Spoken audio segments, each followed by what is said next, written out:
Try this mic out, yeah? Turn it up.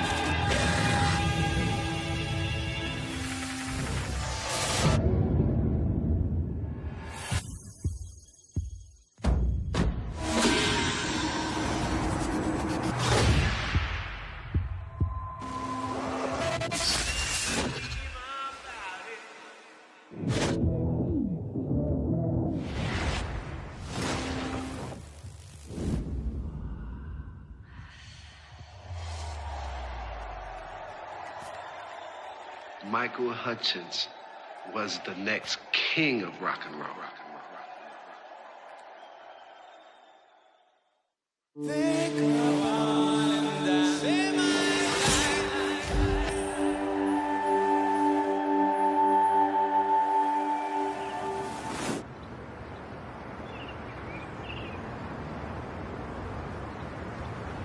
I don't care what's been said. With every step I take, I feel like a different person with every bet I make.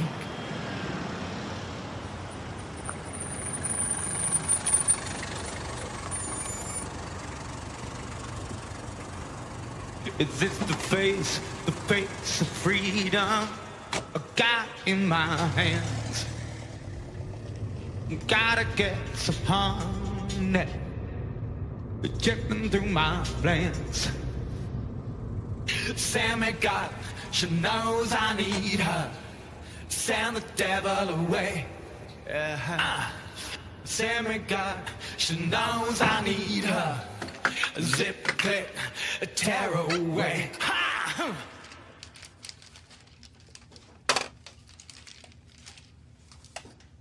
When Michael Hutchence died, he left behind more questions than answers.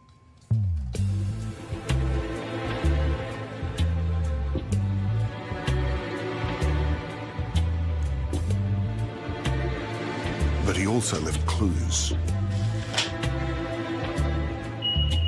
So strong. Now my life's changed. I don't know things about the people that I tell. Heard a story. Michael left hidden treasures. Michael was a bit of a pack rat, almost like he had shit stored all over the world. In vaults in Zurich.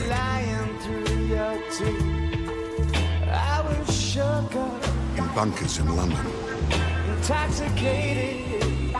In Bali. In LA. So it was almost like this detective thing. It's been a voyage of discovery trying to find all this. It has. Like Raiders of the Lost Ark. Yeah. In places you'd least expect. There's a vault in London with tapes, in the place that Churchill ran the war. Loving glimpses.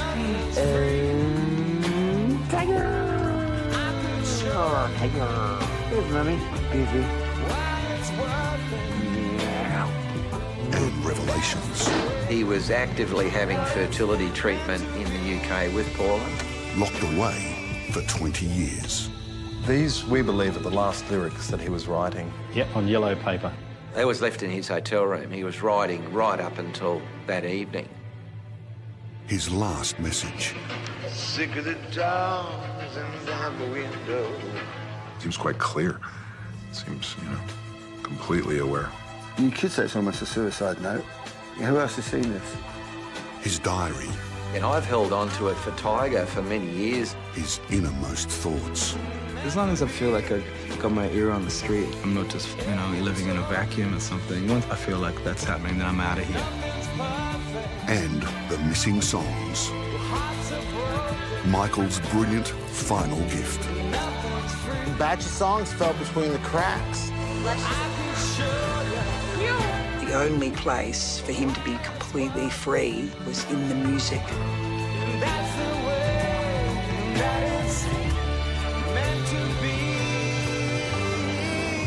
Oof, I got goosebumps. I certainly would like to be remembered in a good light. This might bring him peace, you know what I mean, and everybody else. Every component to this story now is the way it was meant to be. The Michael Hutchence you saw was the Michael Hutchence you got. Intoxicated during the truth said. It's Michael. All the possibilities.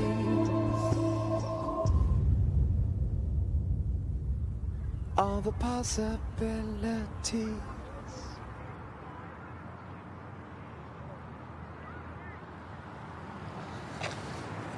When we started as a band, we were still in school, very young, and probably spending too much time in music and not enough time on our studies.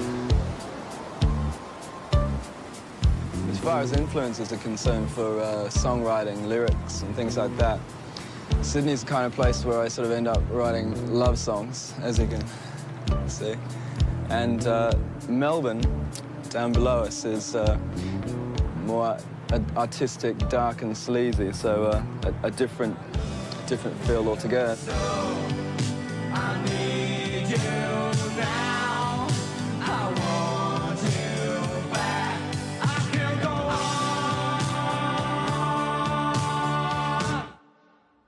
Come on, everybody. Home up on the range. Says he, that's your damn bird. Oh, look, would you like my tea? Brett. That's the family shop, Brett. Fine little jacket, Brett. You're fine.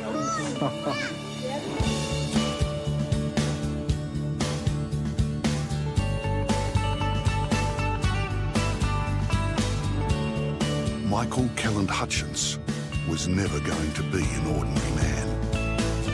I'm just a man. From the moment he was born, his half-sister Tina knew there was something special about her baby brother. With Michael, he had such a joy. I remember he'd wake up in the morning, even when he was a year old, and he'd pull himself up and he'd rattle like he was rattling a cage or something. He'd be in his crib, but there was joy. He'd be laughing. Michael and his younger brother Rhett spent some of their early years in Hong Kong, where their dad Kel was working. He was a very shy, but lovely kid. Welcome to Fantastic Journey. There's that junk. And he was just very warm, very tender, cuddly type.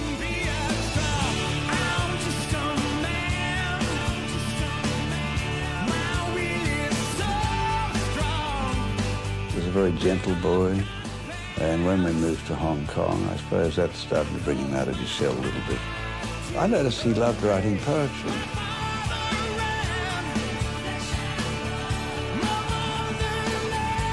He was a really happy child.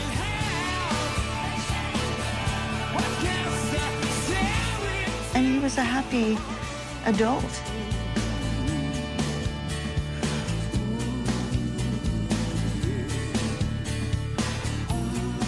I had a feeling that he was going to be something.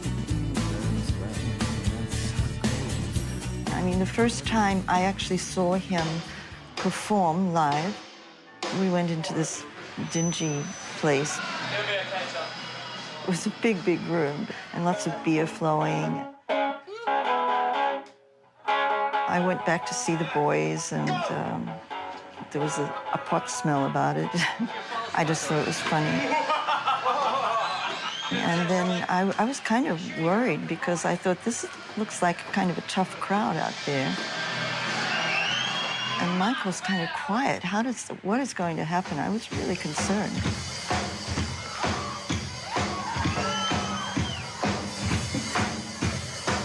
they came on, and there was this metamorphosis.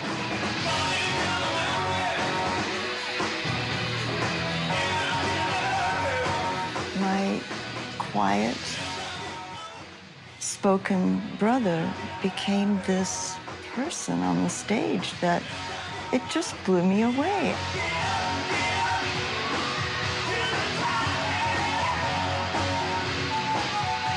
I mean, he was all over the stage. He was owning it.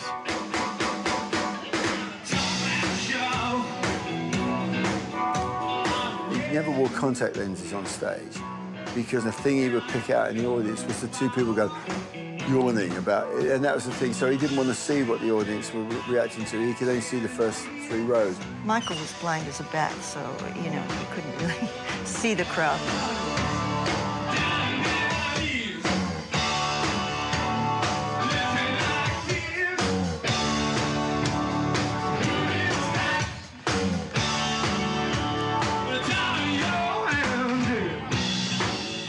Michael didn't sing like anybody else.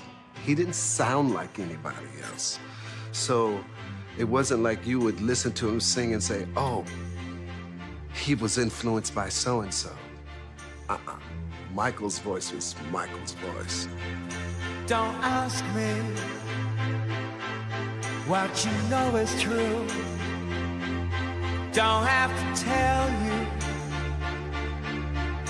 I love your precious heart. I was standing, you were there, 2 worlds collided, and they could never tear us apart. He was like this true artist who happened to become incredibly commercial, but I think had a soul that was like a child.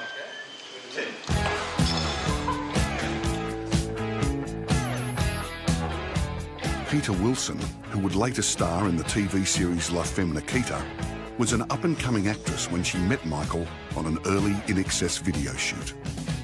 I was a pretty girl, and he certainly liked pretty girls, but he had this tremendous capacity to make people feel completely at ease.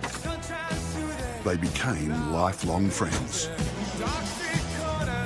He had this fantastic old Jag. He'd say, I'll meet you at 11, probably maybe 12, he'd get there. And you just go, you didn't know where you were going. Some lunch with someone amazing, and then you'd go to some other. It was just this adventure. It was like being with Peter Pan. Buying a Harley stopped you from becoming an asshole in a Porsche. Yeah, now I'm an asshole in a Jag.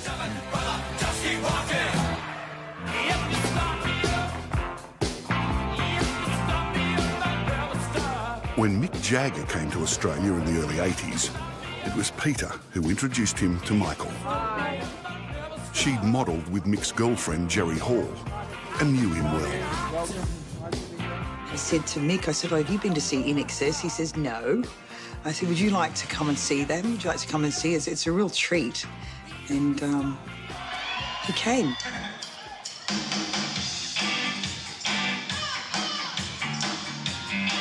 Michael came on the stage and did his thing, and I remember Mick pulling out a notebook.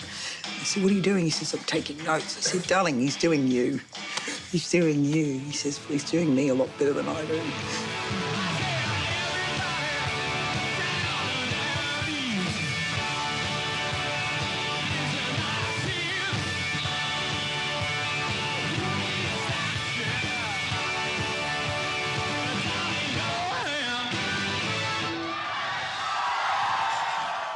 Michael was literally the front man, not for just a band, but for, like, I think a nation. Jump back, kiss myself. Byron-esque and, you know, George Jetson at the same time. He was just kind of like he was something from tomorrow. Billy Zane, one of the stars of Titanic, first met Michael in 1989. The actor was in Australia filming Dead Calm when they met. They formed an instant bond. He was a futurist. He was a sensualist. He was the modern man, completely comfortable with his masculinity, that he was, you know, his androgyny was allowed to flourish.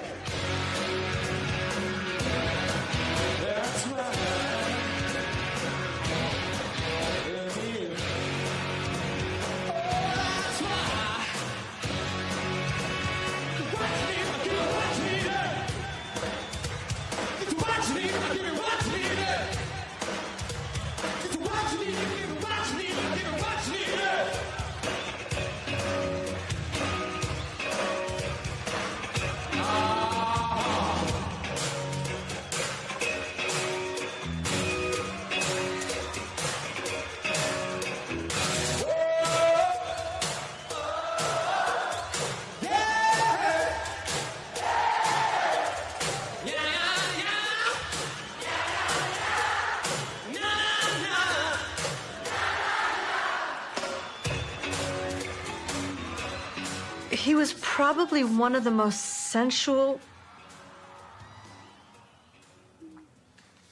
human beings I've ever encountered. Everything was smell and taste and touch and sight, you know, and what he would hear. And I mean, he would take in life. Actress Leslie Ray Baker, who for several years was married to INXS drummer John Farris, was great friends with Michael. Our friendship was so obvious. We just, you know, we cared about each other. We loved each other. While touring with the band, she'd photograph him. Look at that. Great shot, right? Capturing intimate moments. I love this photograph. And his charm. Energy was coming off of him, and, you know, he had such beautiful movement, didn't he? And his cheekiness. And then here's what comes next. Dumping water on everybody. He did have a cheeky sense of humor. And he would do these crazy, wild accents, and he was funny. I mean, you know that if you were hanging out with Michael, you get prepared to laugh a lot. Tell us about, boy. Well, get them big old speedboats, put that big old engine on the back, put the sails in heaven, put them on a bit of cordads, cook them up real fine down the Creole style. Let's take a big conquer freedom. This is one of the lost songs Michael left behind. It has never been released. In 1997, Michael was collaborating with legendary LA music producer Danny Saber. Danny meant everything to him. Danny was helping him express everything he wanted to express. 20 years on, Danny has brought this song back to life.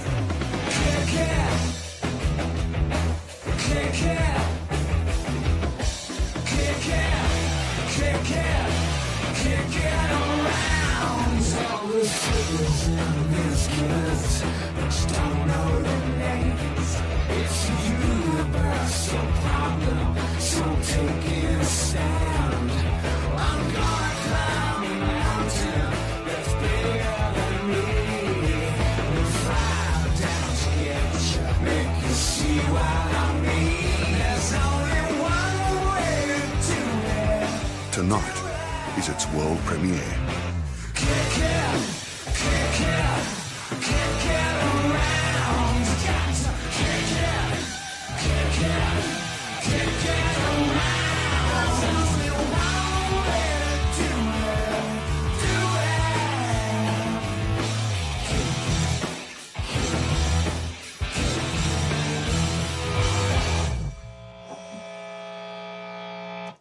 Cool?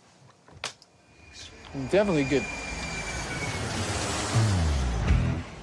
Finding Michael's music and the clues and treasures he left behind has been a 2-year odyssey across 4 continents and 5 countries.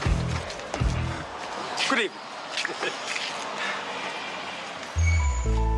Tucked away in a nondescript warehouse near Wembley in London, a battered but much loved piano. It's just a little old piano. And Mike and Paul and Mike's friends and different musicians would sign the piano and tinker on the piano. And all the kids had been taught to play piano on the piano. It's something that we can say is from a mum directly to Tiger.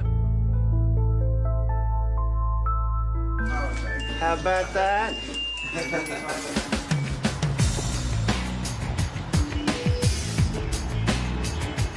In Zurich, under armed guard,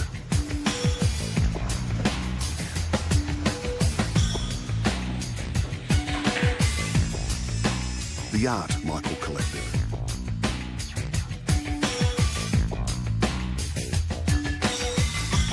And his guitars. I know that he loved musical instruments. Not necessarily because he was great at playing them, but because he would get his friends to play them. I remember playing one of his guitars. He had a really great, a Gretsch semi-acoustic guitar.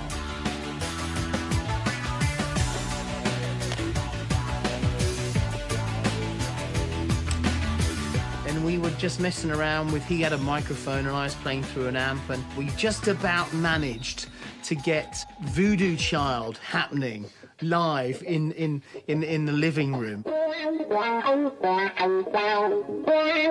And he was singing and I was playing, and we really felt quite good about that. It wasn't the instruments, it wasn't the thing itself, it's what people could do with those things that made them important to him. Away, ooh, mama. Okay.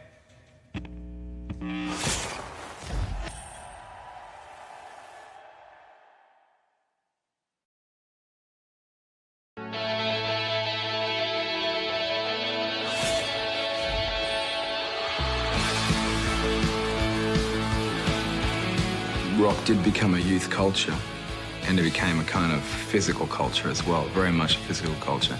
And it's not just music, and never will be. You know, that's a fact. People, no one just buys a rock and roll record because of the song. He was a citizen of the world. Luggage warriors. We're known as the luggage warriors.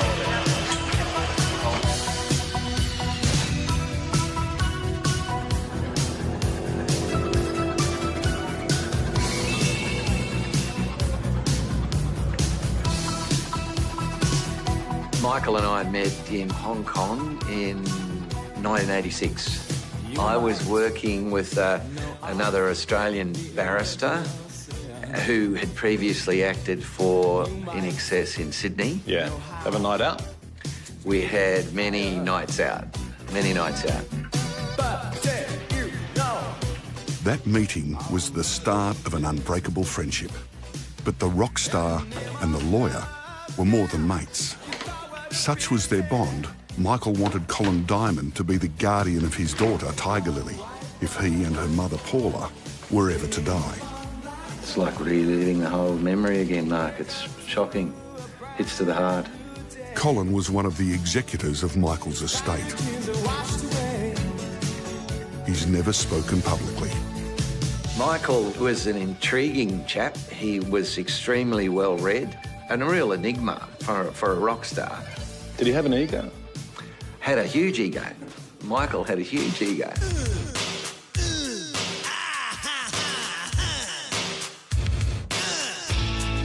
Mike treated the band as his brothers.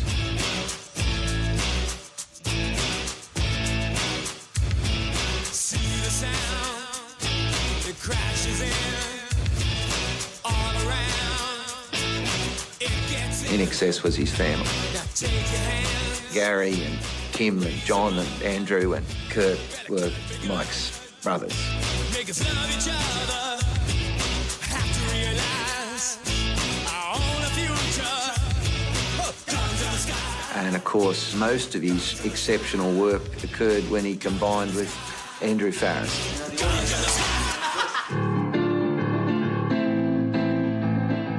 Andrew being the melody writer, and Michael being the lyricist, and he was amazed at Andrew's abilities.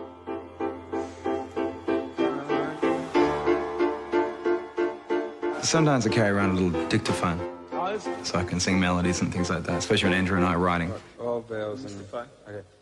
I'll suddenly go, eureka.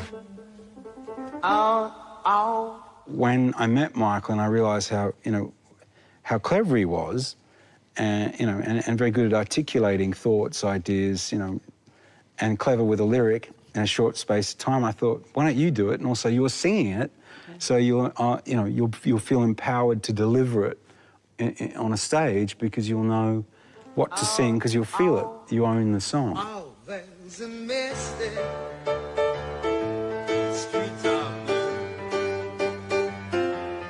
I'm in love. That children burn. Some silken moment goes on forever. And we're leaving broken hearts behind. What happens here? Chorus. In the chorus. Mystify. New one, yeah. You mystify me. What happens? Repeat it. Mystify. Mystify me.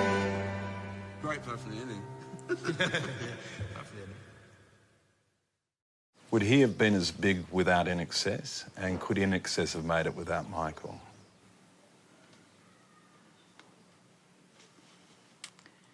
Well, you'd have to look at, I think that I mean, okay, if there was no In Excess, Michael needed a vehicle. So that was the car he got in with the people in the car, and that fucking car really knew how to go.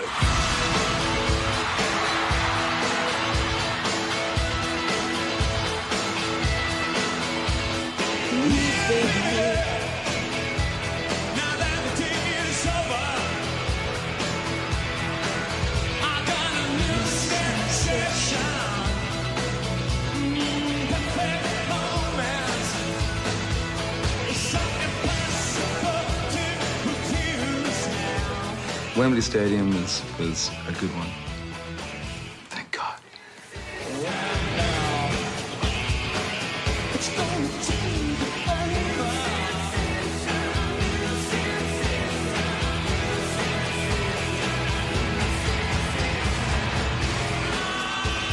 He was a really great frontman.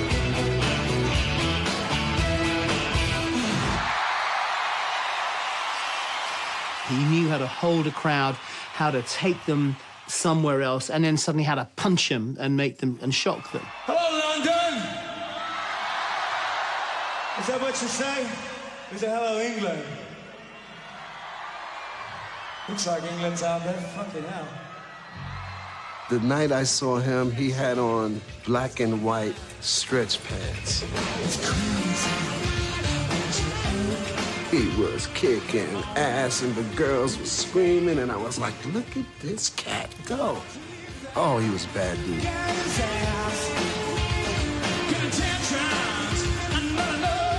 Real live rock star.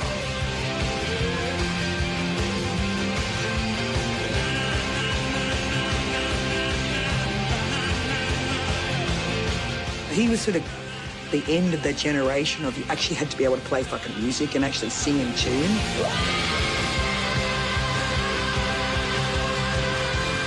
You had to have your natural dance moves. He didn't rehearse any of that stuff. That just came out of him.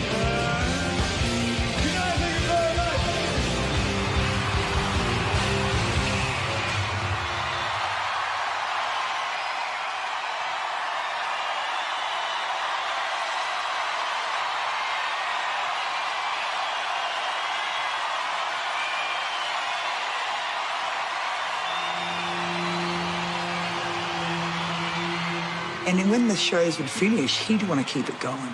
You know, he wanted to just keep it going and have a great time with everybody. He partied. An expert, you might say.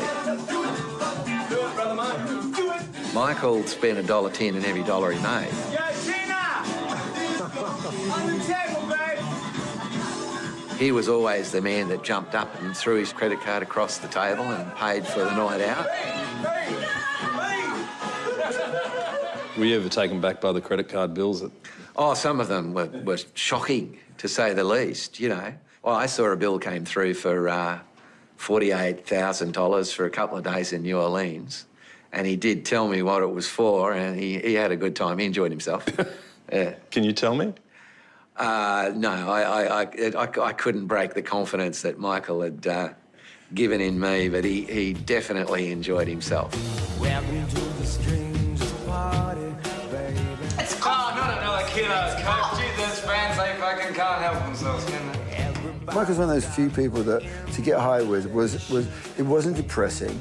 It got like to the point of like almost being disturbing sometimes. Nick Egan designed many of the album covers for INXS. He and Michael were close friends. They worked hard and played harder. I've got some answer machine messages that he left, and one of them would be like, he would come to town and he'd say, "Hey, Nick, let's go shopping," in a very sort of mock gay voice, you know, like we were two gay guys going out shopping together. Hello? Give us a call. Let's go shopping. He was in touch with his feminine side, let's just put it that way. He said, "Do you like this on me?" And I said, "Yeah, it looks great." You know, it's like having a girlfriend. Hi, Nick. It's Michael. How you doing? Just give me a call. It's fine for you to stay at my place if you want to. That'd be great, mate. And then we'd go out, we'd go to parties, and we would get pretty fucked up, you know. I mean, I will say this about, and I'm not one to be saying, hey, drugs are great, but I had the best time on Michael. It was never this, let's sit at home and get high and get paranoid. It's just go out and do stuff. And we went out and we did stuff and had a great time with him. And it was all kind of, you know, he did whether it's ecstasy, or we did coke together, we did, you know, what else did we do? I didn't really smoke weed, and I certainly didn't do heroin with him. But we went out to clubs, we went dancing. Let's kiss, kiss, let's kiss. Let's go. So who's going to do the Michael Hutchence impersonation? You can do that. Yeah, come on, look, do the good bit. When you talk that certain way. Love the look in your eyes. When you know what love is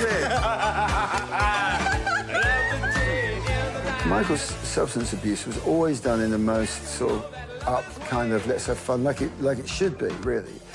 And it was really just there to sort of keep us going. First you get the vodka, and then you get a glass, put that in there, you put the tonic in. Put half a glass of vodka, half a glass of vodka, one of these before the show every night. That's what we need. It was part of Michael's character. Dangerous, cheeky, mischievous. Elegantly wasted. Boy, did he coin it and justify it. He made, you know, certainly made that. Okay, as long as you did it in a, you know, kind of sulka smoking jacket and a monocle, everything was okay. It was a night of debauchery. It was in Paris. I won't say his name, but it was a famous fashion designer that met up with us in a hotel and came with quite a number of friends, and they had this big trunk. What's in the trunk? It was Pandora's box. It was every recreational pharmaceutical fathomable to man. I mean, everything.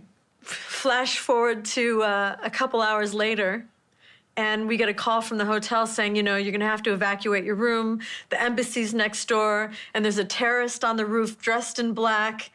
And I looked around and I said, "Where's Michael?" And I went out the window, "Michael! You very naughty boy. Come down here at once."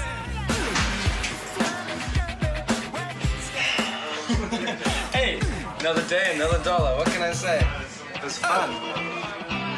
Elegantly wasted.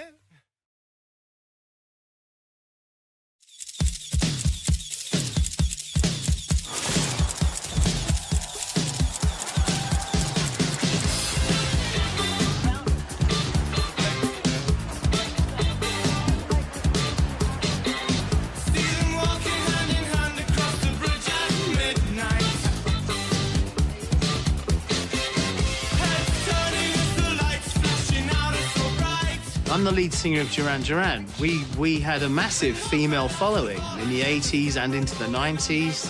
But I remember going to an INXS concert in London. And after the show, they had like a sort of a backstage bash.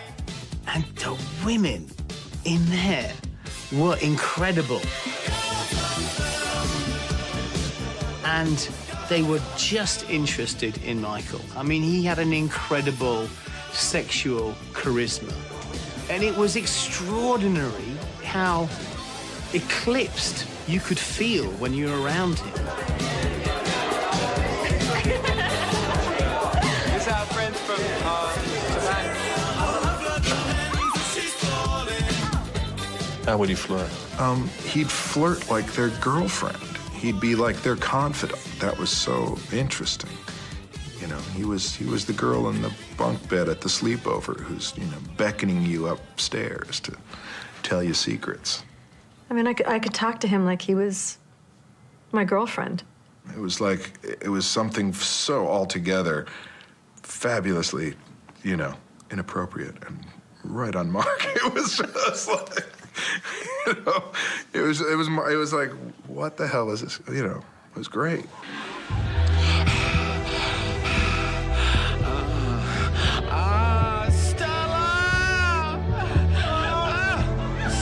Who's Polly Oates? Cock jars in their underpants. She did a poop. Oh, I did it. Remember that girl? This is one of the last songs by Michael Hutchence. It's called Temptation. You ride a Harley Davidson. Every bloke I know, in fact, quite a few ladies want to buy Harley Davidsons. What is the sort of buzz you get from a machine like that? There's a vibration between your legs.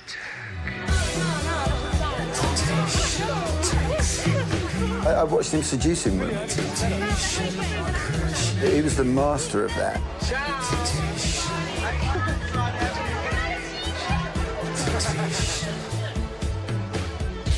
Michael was a great lover, and he had a lot of girlfriends, and he did things that we could only fantasize about.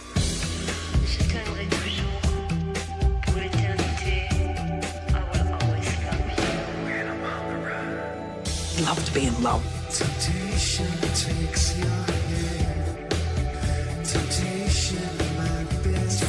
Lady killer. All he had to do was look at him. It was done deal.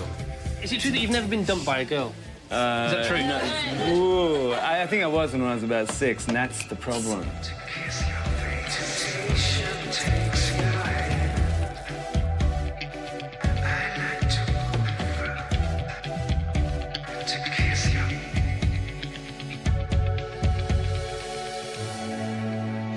He was almost like a woman in a way. He was so balanced, masculine and feminine. I think that's why so many women loved him.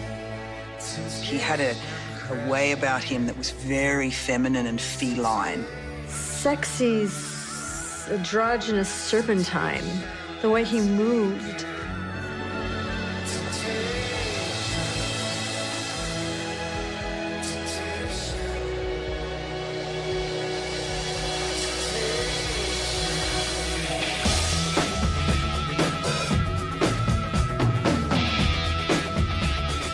How charming could he be? Super charming. You know, everybody knows that Michael's very charming. This is the first time that Rosanna Crash has spoken publicly about her love affair with Michael. They met in Japan when she was modelling. Later, they fell in love and moved in together. In 1987, when INXS crisscrossed the States on their legendary kick tour, Rosanna was by his side.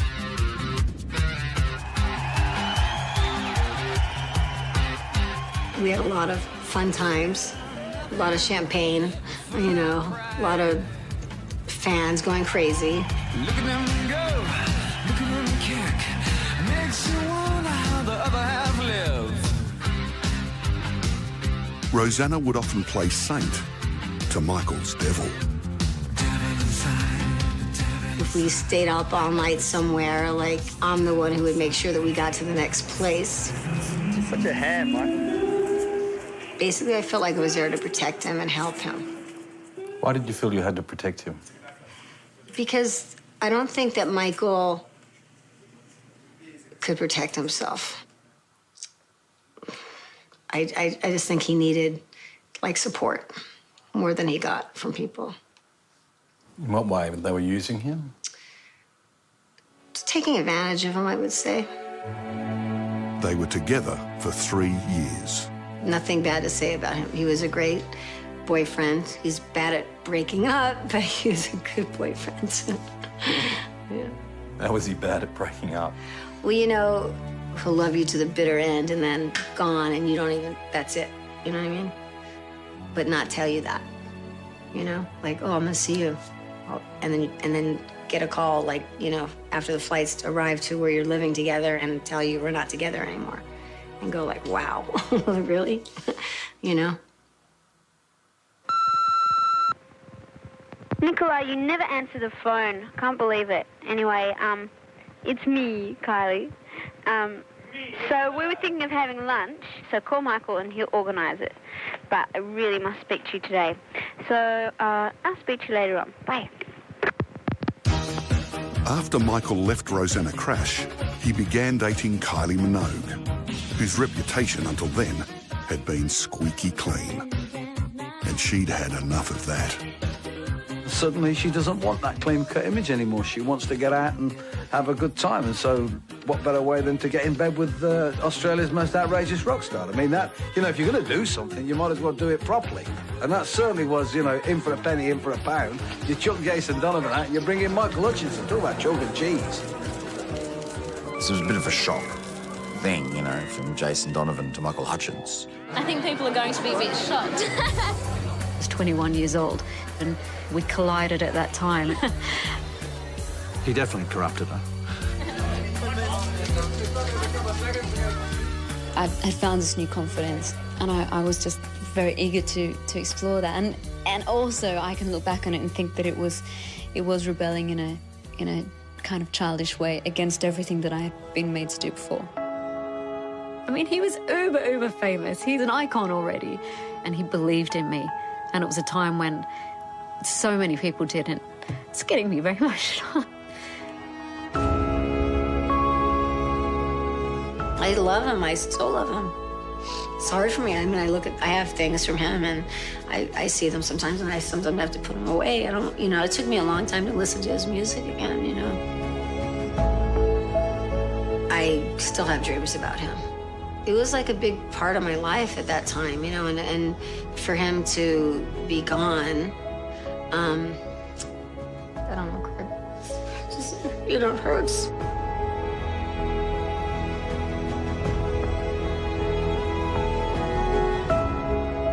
He was just, for all of the people that got to meet him and got to know him, you were forever touched by him. You know, it wouldn't matter where you were, you get a phone call out of the blue. Oh, where are you? Oh, I just thought maybe you'd be around. Or he was always like that. He'd sort of come and go, but he was never gone. When Michael looked at you and spoke with you, he somehow, some way, bypassed the guards and the windows to your soul.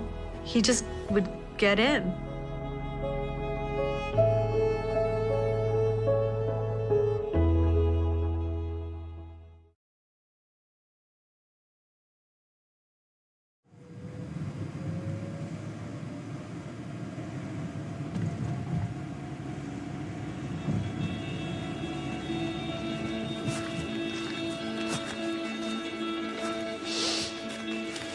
The last time I was here was in '96.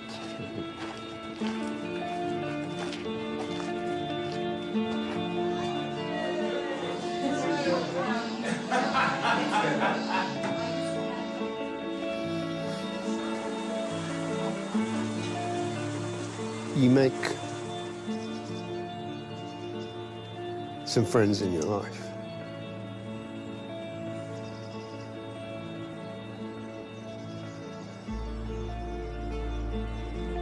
Usually because they make you laugh.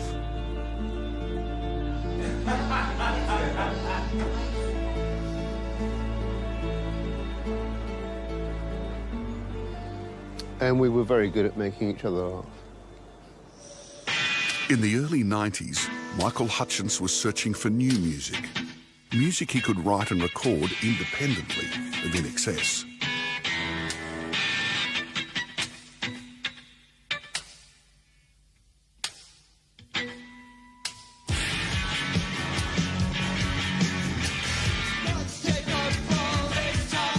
Michael turned to Andy Gill, guitarist and singer in the English band Gang of Four. They shared a mutual friend, Bono. He rang me just out of the blue. He just phoned me up and said, did I want to play some guitar on his solo work? And I said, sure, I'd love to, you know. And then 10 minutes later, he rang back and said, actually, what I meant to say was, can you come and write an album with me? You know, I came to realise that was sort of classic. It's that sort of lack of confidence to say, will you do this? And then you go, yeah. It was also a brilliant strategy. And, I mean, disarming is the word, because he could take the weapon out of your hand. I always think that God reserves the lisp for truly dangerous people. You know, he just had that, so nobody, you know, just when he talked, he had this kind of, it was so, you couldn't but fall for that vulnerability, that lisp, like him and Mike Tyson. Hi, this is Michael Hutchence of INXS, reminding you to watch Simply Living on Channel 7. I mean, I just find it very attractive, but it's always thinking, whoa, he's a dangerous man. He was just quite chuffed that Bono thought he was the real deal, the real deal. He'd wrap that Irish twang as Bono's and say, he thinks I'm the real deal, Carl. Even though Michael would tell you that he was very insecure as a singer, he was a truly great singer. And he must have known that somewhere in amongst his insecurity. I used to say to him, you know, for a performer, insecurity is your best security. And the really dull performers are the ones that are so self-confident they don't give a shit about what's going on in the crowd. But he was a really great singer, and I think this is a great singing record that you made with him. Highly dangerous tweeter vocal. For nearly 20 years, the tapes of the music that Michael recorded have lain undisturbed in a London vault. Now his music is being heard again.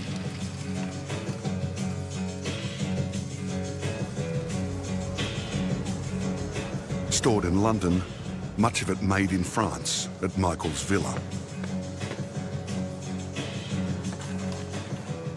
You put your heart with trust into my hands. I held so tight, kept you protected from pain. Did you ever think about it? Yeah, this was it. This was the one. Tell me what happened here. This is where we wrote all the music. So my setup was here.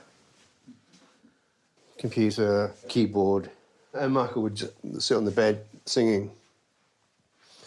There's a great picture of me with all my gear and Michael going, you know, like that.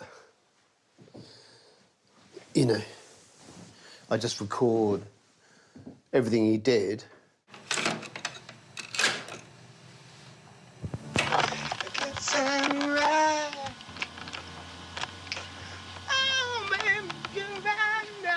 To begin with, it was always kind of not real words, that sort of sounded like things, just to get a feel, just to try and get the beginning of the idea of what it was going to be. So, baby's come on. If it started going somewhere, then there'd be like a sort of getting lyrics going.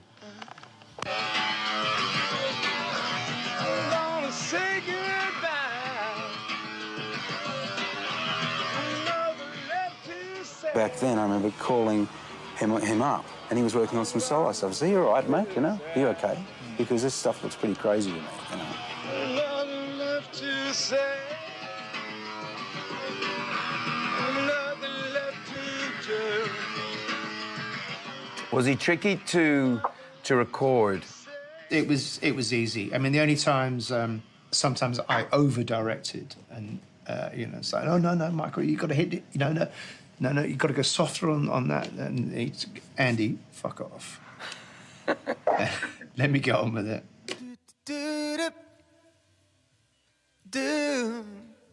What happens here? It's the end of the song.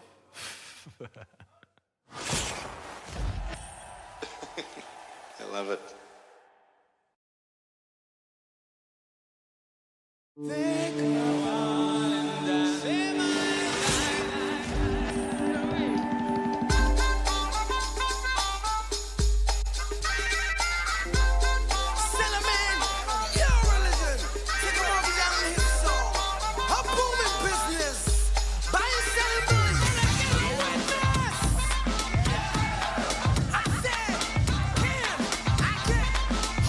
I remember this Sunday afternoon, Bono ringing up, going, "Come on, guys, come down. We're having a party here. Johnny Depp's just set his shirt on fire, and come and help us out." And Michael and I looked at each other, and we went, "This sounds like a lot of fun." And you were saying to me, "We need reinforcements."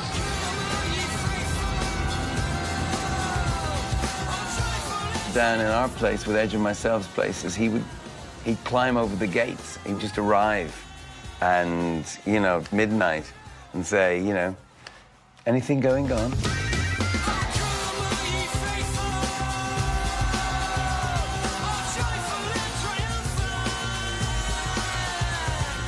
You know, people talk about my favourite year. Well, that was definitely my favourite summer.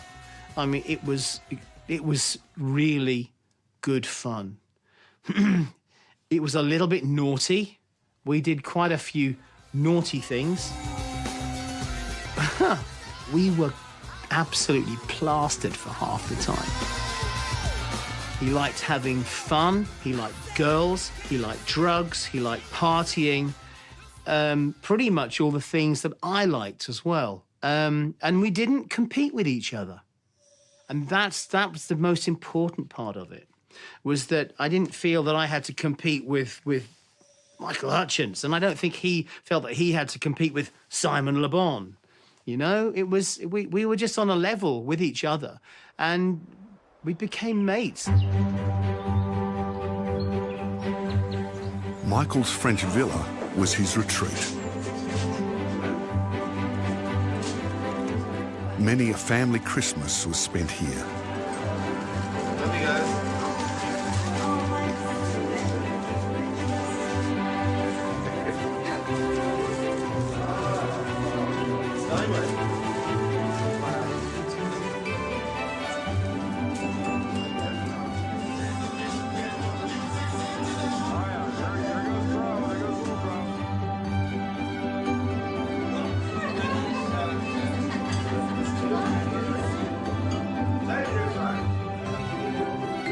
And one Christmas came with a new present.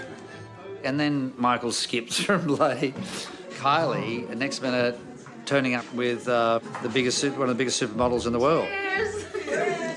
Helena was, I think, a little nervous. She was only 21. You know, she was a kid. Great. Yeah. Yeah, Helena was great. She was good because she didn't sort of, you know, she didn't take any shit from Michael, kind of thing. They were the most beautiful couple in the south of France.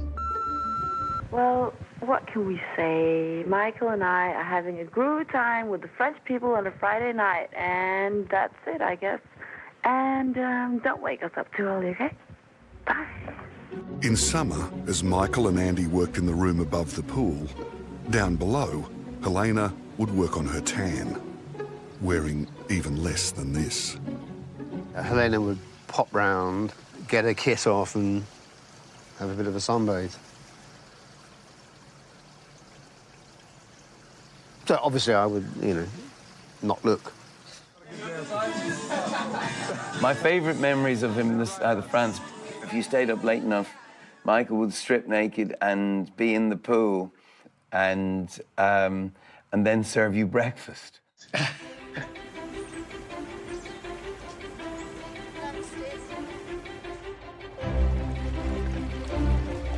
He was very into his garden.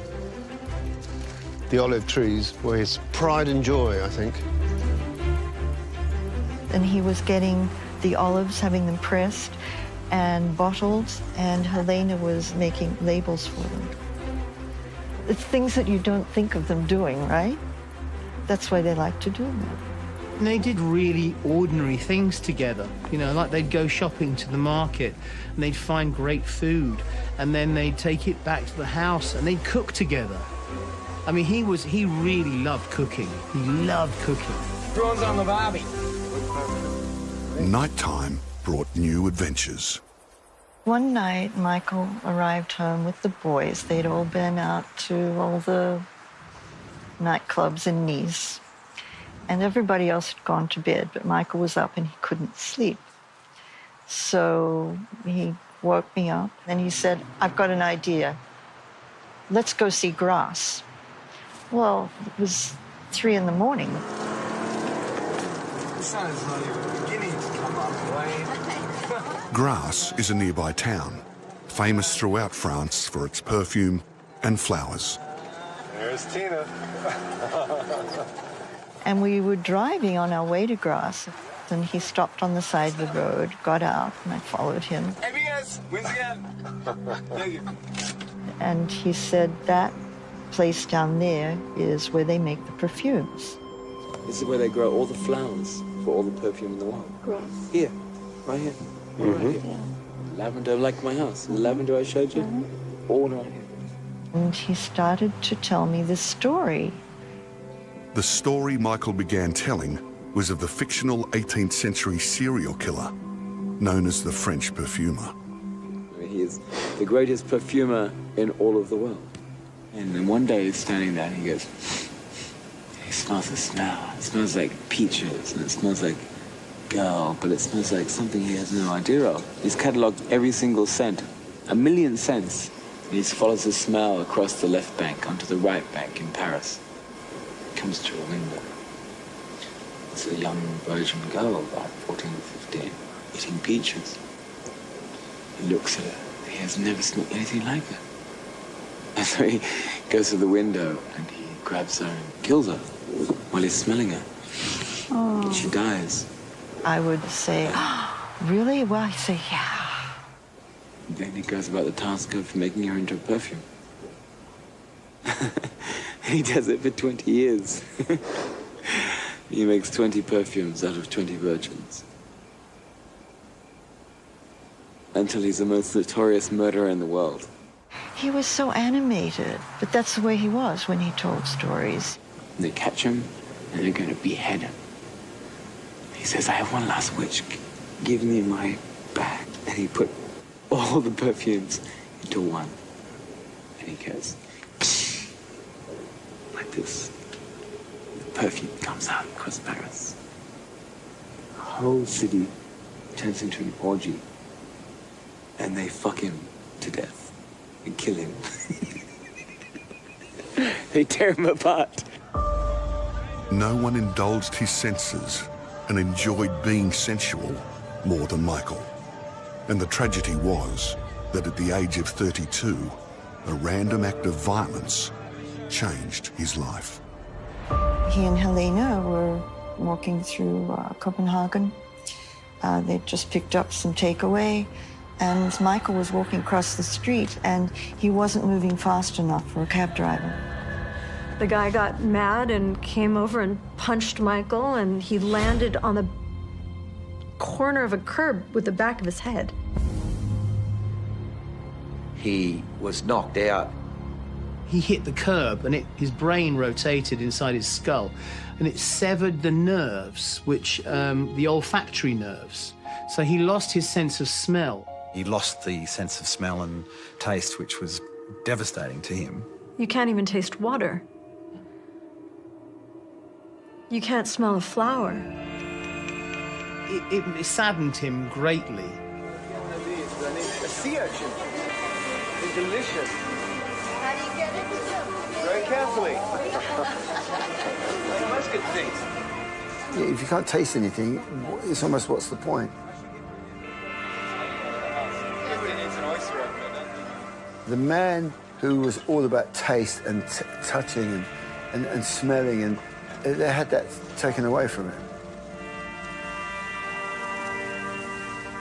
Food, fine wine and whatever was very important to him. You know, the smell of, the scent of a woman. He also said he can't experience his girlfriend the way he could before. How did it change him? Wow.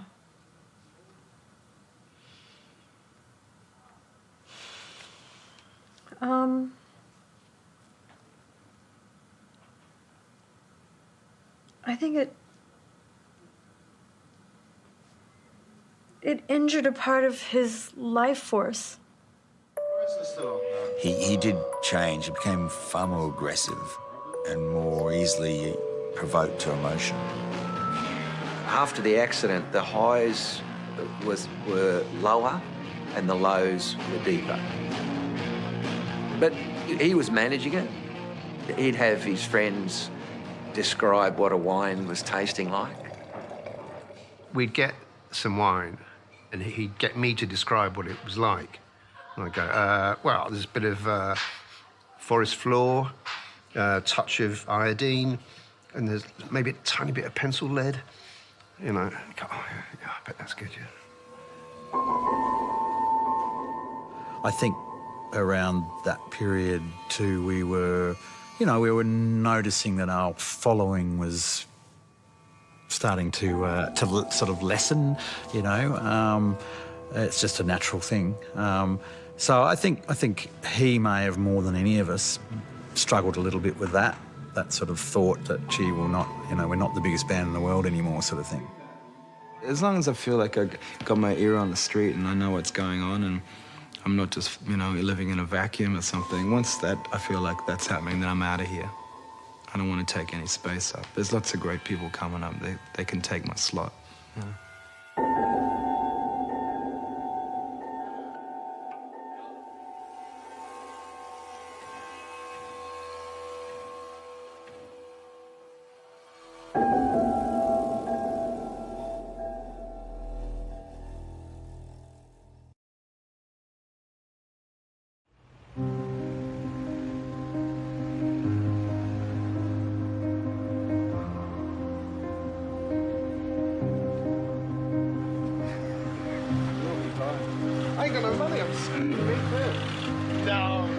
He liked the limelight. I mean, that's why he sort of initially chose to live in London. And, a lot of the time he thrived on it.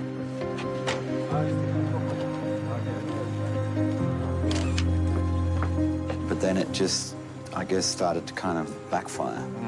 I think there was a certain element of Michael that felt that he would always get through it and come out on top in the end, and I think that there was just certain elements of his life that he couldn't get on top of, and that's what really bugged him. In his diary, Michael wrote this: "I've still got questions, and they're the big ones too. I know I'm not alone."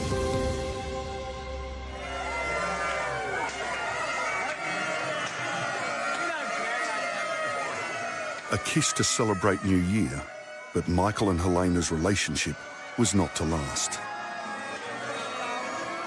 In October 1994, Michael was interviewed by Paula Yates, who asked him about Helena. And do you think you're going to get married? What? Do you think that you'll get married? No. Why not? We're happily unmarried.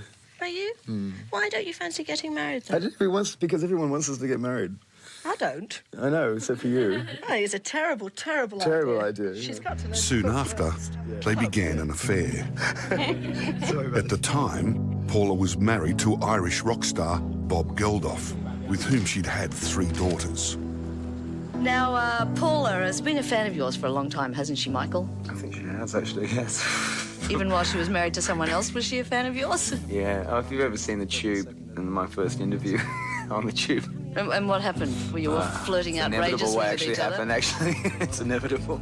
Now, in all the polls that I was reading in Countdown magazine, You know, when it came to sexiest man, you won. Is there a category for that? Yeah. Sexiest I don't man. really think. Now, what? And she was flirting outrageously. Yes, well, she is a good flirt. But, boy, she likes me. I love her. I call it love. When feelings are naked. Oh, he adored her to the end. He thought that she was the most interesting person that he'd ever met in his life. Flirting was an art form for Paula. Were you always very forward? Am I forward? Well, a bit. And you're talking. They'd always be laughing. He just thought that she was the ant's pants. Paula intellectually stimulated Michael.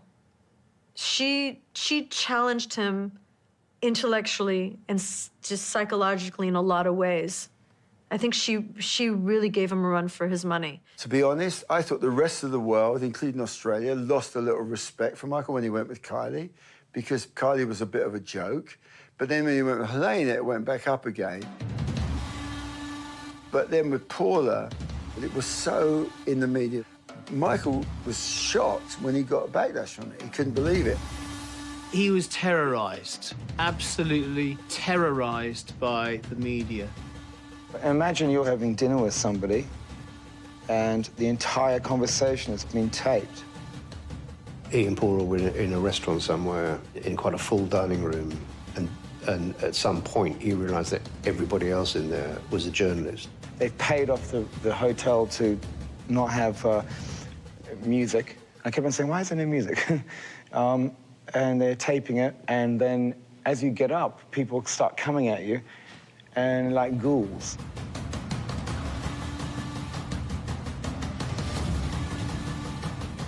When he began the relationship with Paula, he'd never hit a press that was hostile towards him before. They hounded him. The paparazzi thing about him being involved with Paula Yates, who was at the time married to Bob Geldof, was so intense.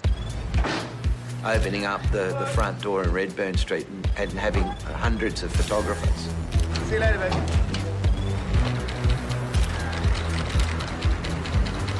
Literally prepared to injure themselves just to try and get a shot. When you drive with him, he'd sit sideways. He'd always sit there as a passenger looking to the right. Why? Because any press would be come along, take a photograph of Mike on the side. Okay. All right, bye. Okay.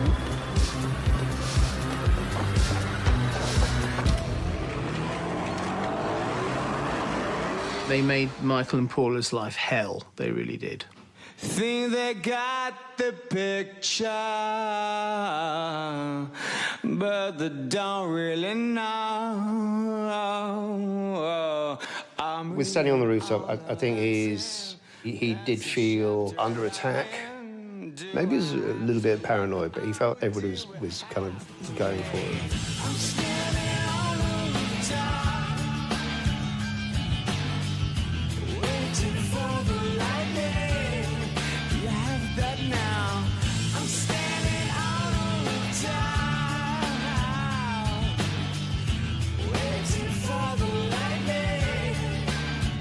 You know, the press always have to have a good guy and a bad guy. And Bob was never going to be the bad guy. Where's Paula? No. Are you worried about today or quite confident? Do you want to put that in the boot? And off then. Paula is a woman, to those that do know her and not to those who read about her, has had to pay an enormous price for leaving St. Bob. For me, in London, that, as an Australian, I think that is considered bad form. What had he done wrong? He said to me, what does it matter who I go out with?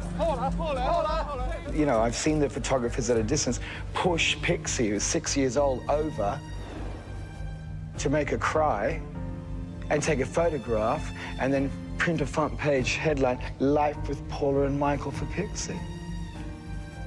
You know, that's what you read. The press intrusion troubled Michael. not least because of the effect it was having on Paula's daughters. You can see in his diary, there's a reference there of why should Paula's children suffer by going to school because of the relationship that he was having. This is what Michael wrote. The price we have always paid for freedom of the press from certain parts of the media is truth. There is much more grief to children having to defend their own mother at school because of this cartoon character assassination being trumpeted by the journos. How can they get it so wrong? That's what is totally shocking. It's expensive to punch photographers, I found out. I'm on a 12-month bond for GBH, so there'll be no punching. The paparazzi made their life so miserable that it started to affect their relationship a lot because Michael felt he had to get out of London. You know, he hated London, absolutely hated London. Like Diana said just before she died, if I could, I'd leave this country. Any sane person would. Because there's nothing I do that works. Only the negatives are blown out of proportion and the positives are destroyed.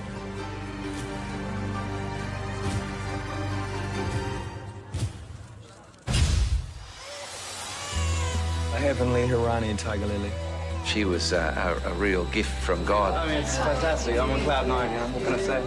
It's something that becomes about more than you, doesn't it? Tiger was the centre of his universe. It was Michael's future. Tiger! Tiger!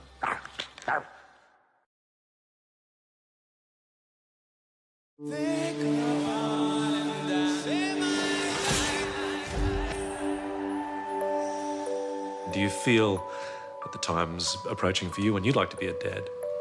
Yeah, sure. Yeah. Soonish. Yeah, I'd like that very much.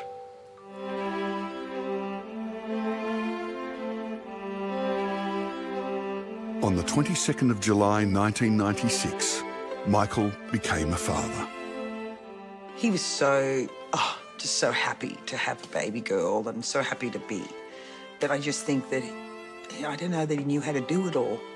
He'd been a rock star all his life. You know, I think he was trying to find some level of balance.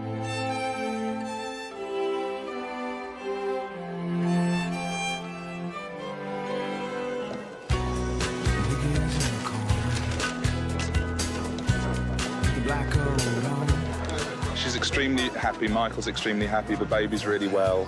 They're obviously both, exhilarated at the birth of their new child. And can you tell us why she chose to have the baby at home? I think she wanted a more natural, relaxing setting.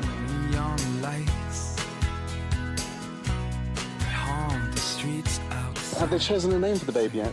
Yes, the baby's name is Heavenly Hirani Tiger Lily Hutchence.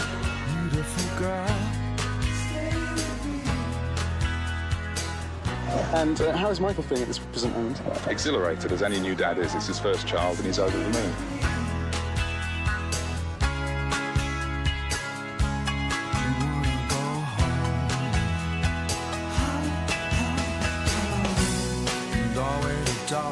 These photos are from Colin Diamond's private collection. Michael gave them to him. There's some wonderful shots in here. This is memory lane for me. These are real treasures. Yeah, they are. They are. They've been in my vault, these are private shots. This is what I kept so Tiger would know, in reality, you're like one look's worth 1,000 words. So when she sees these photos, she'll understand how much she was loved. Honestly, it's my first baby and she's just perfect. I mean, I can't believe it. He was so dinkin' proud of her. Any time, night or day, bring the friends in and say, look at my Tiger. And Paula's so proud what she's given to the man, Look at that proud look in her eye. Look what I've done for you, Mike.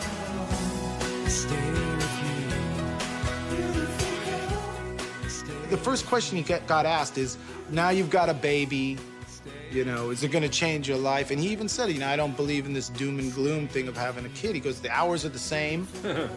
He really wanted to be a parent. He saw himself as not as a dead end, but as you know, part of a chain, a family chain. So he was very, very, very proud and happy and fulfilled to become a father. What's it like being a new dad, Michael? What's it like being a dad for the first time? It's beautiful. I mean, it's fantastic. I'm on cloud nine, you know. What can I say? First time he showed me, he arrived in LA, he had photographs for me of little Tiger. He said, you know, I can't smell her. That just broke my heart. He said to me one day, he said, you know, Simon, I'll never be able to smell my baby, which is a very sad thing. I'm pretty good at it, surprisingly. What, being a dad? Being a dad, yeah, I love it. Everyone who knew Michael says he adored Tiger Lily. In his diary, he wrote this poem for her, ending with the lines, "Tiger, tiger, sleep for a while, and when you wake up, just give us a smile."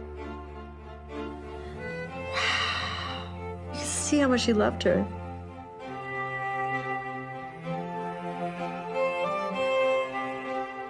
I went past his bedroom one night. He had her cradled on his chest, sort of like as a lady would, you know, and you know, she was suckling into his shoulder, and he was just cuddling. And I looked sideways at him, and I had a big grin for him, because he just looked aside. He couldn't move because Tiger would have woke her, and he was just like, "How long do I have to do this for?" I said, "You're in for the long haul, brother." He loved being a father to Paula's kids and a father to his own.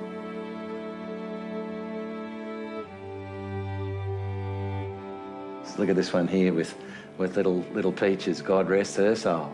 Look at her, like a little mouse. Look at how much the girls loved her, and they continued to get, you know, with her as the sisters. They got to spend some time with her that the mum and Paula and Mike didn't. She's the light of his life. At least he had some time with her, eh? Even though it was short and brief, it was very intense and full of happiness. It changed him for the better. He had different goals and pure contentment. And we didn't realise it was going to be robbed away from him so quickly. Life is precious, isn't it?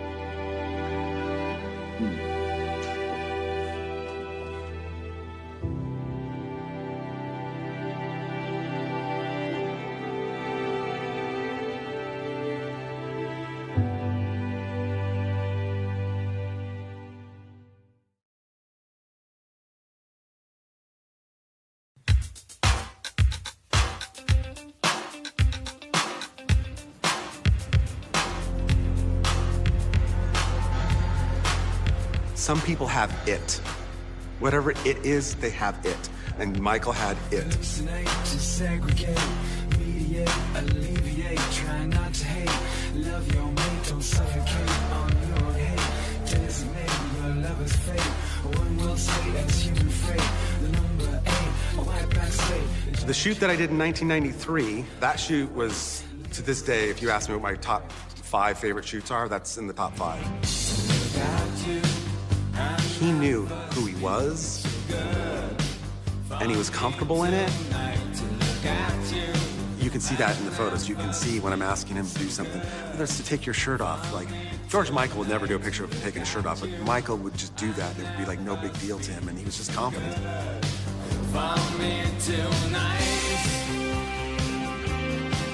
I've been shooting music for 40 years. I think it's the most iconic photo session of Michael Hutchence. But every time I was around him or I saw him, he always had a beautiful girl with him. The whole story, and which is the truth about the mask thing I did with him with the fetish mask, was I knew through friends that he was a bit kinky about sex, and I know he liked sex. So we did the regular setups, and at the end I said, "Hey, Michael, what do you think about wearing one of these for one of the shots?" And he looked at me and he just smiled and laughed, and he said, yeah, love to. And he put them on, and I shot this, he was smoking his cigarette, and I just shot him wearing these masks. They're my favorite pictures of Michael because of that moment. But a lot of people tell me all the time, like, no, you can't see him too much. You can't see enough of him. And I'm like, yeah, but you can see his eyes, and that's all that matters to me. Like I said, he had it. So when you have it, you don't have to work it. Do you know what I mean? You've got it.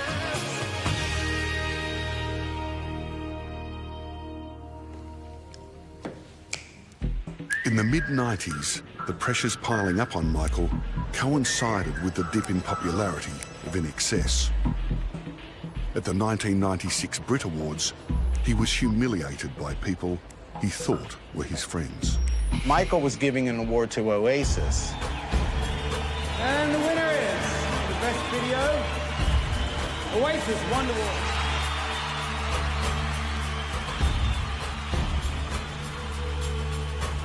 Got nothing to say except for I'm extremely rich and you like aren't. And I'm not even in it. Has-beens shouldn't present fucking awards to gonna-bees. Has-beens fucking shouldn't be giving gonna-bees awards, right? And the next day, we got to the studio and I saw Michael and said, hey, buddy. I go, hey, how's it going? And he just, his head just dropped. It was like the air. And I was like, come on, man, you can't give a shit about that, you know? But it did. It hurt him. It hurt. I don't care what you say. Every step I take,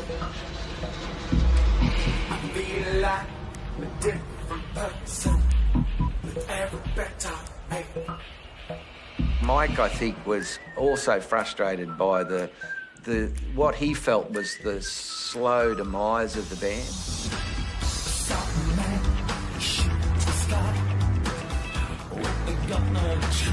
The band wasn't selling records the way they had done. He was very concerned. I had a lot of conversations on the phone with Mike where the crowds were, 2,000 people, and he'd refer to that as ritual humiliation.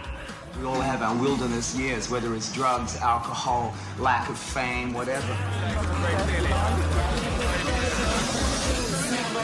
His worst nightmare was to become a caricature of himself.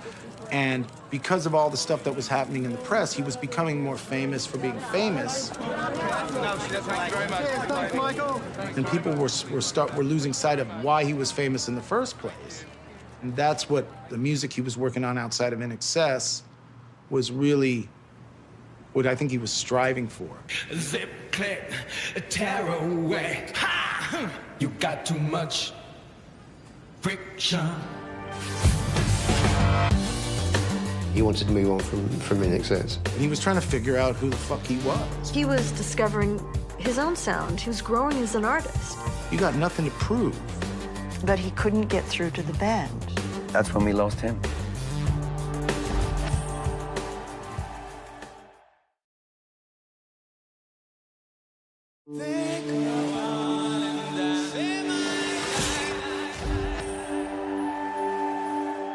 In Excess has just about done everything. You've taken up all the challenges.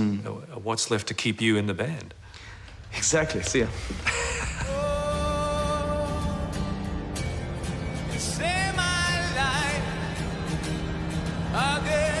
In 1997, Michael made several trips to Los Angeles to write and record with music producer Danny Saber.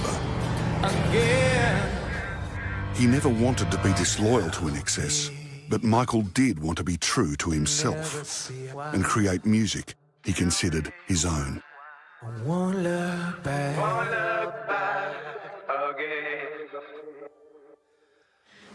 He wasn't leaving the band. He wasn't upset with his mates. He loved making music with them, and their music had its own sound. But he was discovering his own sound. He was growing as an artist. And he was trying to figure out who the fuck he was. Even though, to me, or to anybody looking at him, it's like, man, you're fucking Michael Hutchence, dude, You got nothing to prove. But if one's own self-confidence gets shaken, it's hard to get it back. My opinion, he wanted to move on from In Excess. And you know, and he, you know, we spent a lot of time talking about that kind of stuff. He needed to change the music. He so desperately wanted new music.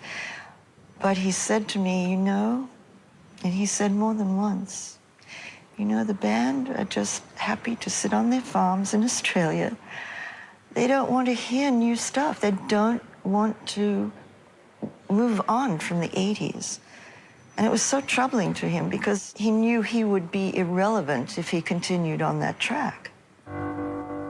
But he couldn't get through to the band. The band was like family for him, so I think trying to break out on his own was always going to be challenging. It's almost like trying to break up with a girlfriend that doesn't want to let you go. We can do it like this. Let's do it in sections, you know? Yeah. Okay. Want to start there? Yeah, let's start with this bit. Where he was at in his life, perhaps the only place for him to be completely free was in the music.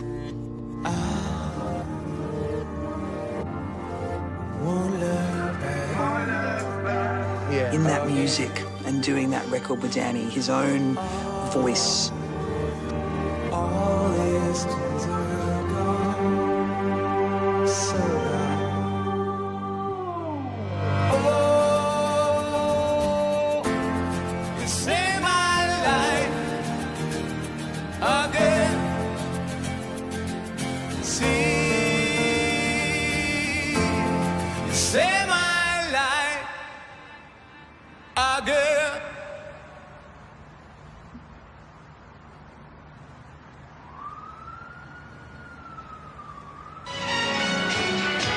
The voice of grunge music takes his own life. Seattle's Kurt Cobain is dead of an apparent suicide.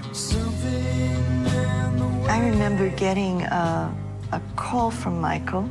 Kurt Cobain had just passed away. And Michael, he began to weep. He said, he's the poet laureate of our time. How could we lose someone like that, like this?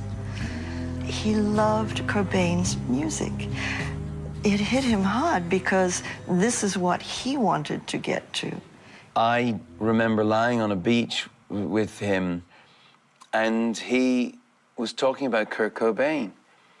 And he turned to me and he said, you know, if Kurt just had a chance to just be up late at night and be hanging out with his mates like we're hanging out and just, you know, swimming in the sea and making mischief, he'd still be here. And I said, you think, Michael? He said, yeah. He says, that thing, that weight, you lose all your sense of humor, you know?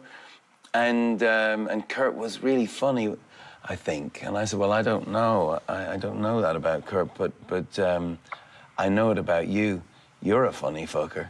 And he laughed his head off. And so it's when he ran out of that, whatever you might call it, frothy, fun-loving side of his life, when he lost that joy, I think that's when we lost him.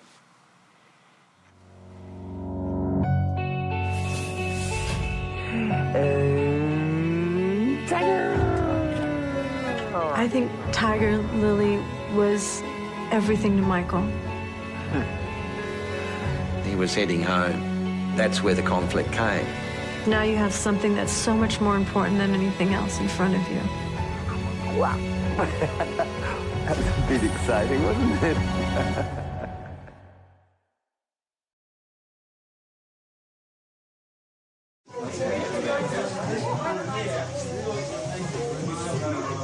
Just throw it on out, Michael. Wow, this is that. It's amazing. Ouch. Who is it? Who is it? Who's that ugly bastard? That's great. Look at you guys here. That's wonderful.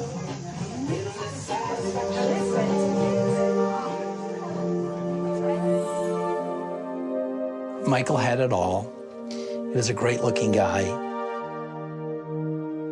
He had great physicality. Really one of the great performers, I think, ever in rock. After the birth of Tiger Lily, Michael's priorities changed. He'd been a Peter Pan all of his life, and now that he's had a child, and it's like, I just want to put the brakes on so I can settle a little. In his diary, Michael wrote, "Conflict equals human weakness. Strength equals human greatness." But the conflict in his life was intensifying. In May 1996, Paula and Bob divorced. It appeared amicable. But 4 months later, while Paula was overseas, police raided the home she now shared with Michael. Paula flew straight back to England. Just come back to fight for custody of my children. I've had to leave Tiger behind in Australia with her dad and her grandparents, which obviously I didn't want to do, but she wasn't feeling very well. Paula suspected Bob had had a hand in what had happened. As for the so-called investigative report in the Mirror, the police haven't even asked to speak to me yet, so I can't comment on that. I think suffice to say it's an entirely different way of looking at this whole series of events. I think we've had live aid and now we're getting lie-aid. As the bitter custody battle between Paula and Bob played out, Michael turned to Colin Diamond for advice. My message to him was, we'll sort it out, mate. It'll be okay. Don't panic. Don't panic. The conflict and the constant press intrusion affected Michael greatly. Later that year, while on a trip away, Michael wrote this in his diary. CD, Col Diamond, just want to get home to Paula and carry the baby. Sorry, I have no comment. What's the no comment refer to? No comment regards to the press, because I would have told him don't make any comments. The matter's before the court. You know, he would have rung me to say, what do I say when I go through customs? And I'd say, just, you want to get home to Paula? That's your words. My words is no comment. So he said, sorry, I have no comment. You know, the thing with Paula and Bob and all that was pulling at him just dramatically. You know, it was a lot of stress. It was really wearing him down because, you know, he had just had a child. I think Tiger Lily was everything to Michael. He talked incessantly about her. It was almost like everything else that you think is important when you're young fades away. Because now you have something that's so much more important than anything else in front of you.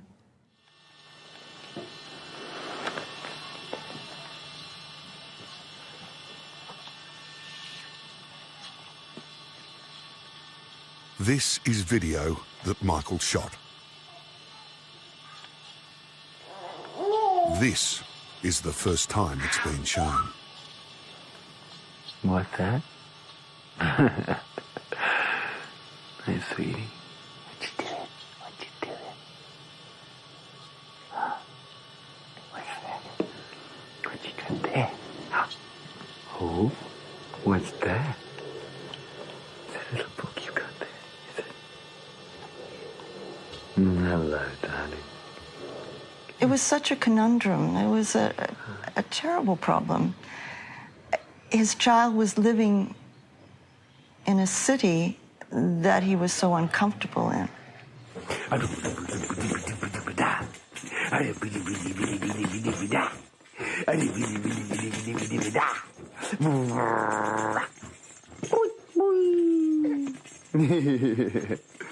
You want to sit up? Here, baby. Point. Oh, you're busy. Here's Mummy. Busy. No, hello, darling. Here's our beautiful bedroom. With the sausages dancing on the ceiling. I mean, bacon dancing. Aussie flag.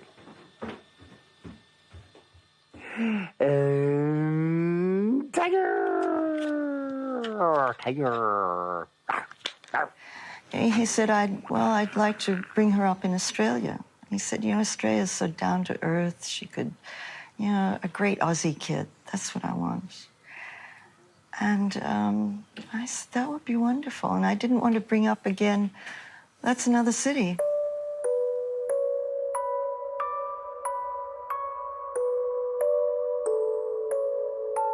His plan was to spend about 6 months a year here and about 6 months in London. That was the plan we were working towards. Mike was an Australian. He was heading home. But that was easier said than done. I asked him, what are you going to do? Tiger is with Paula. Paula has her 3 girls. And of course, that's where the conflict came, because Bob was obviously wanting to have reasonable 50% access, and there was no way Paula would have gone to Australia without the girls. And that was something that needed to be negotiated out. He said, well, maybe we can work something out, because I need my baby close to me.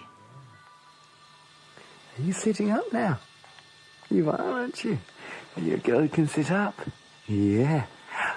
La la la la la la la la la. That was a bit exciting, wasn't it? Come here. Come on. Up you get. Up you get. Give me your hand. Oh, yes. There we go. Look at that. What a grown-up girl. Amazing. He was in his prime. This place was packed. The superstar of that night was the great Michael Hutchence. I was standing next to the king. That was his last gig. It was a darker Michael. He had a plan to split up with Paula. It's a war. You know, the call with Bob. I just don't talk about those things. Angry, Saint Bob. disappointed, lonely. I don't think he was suicidal. Sick of the dogs outside my window.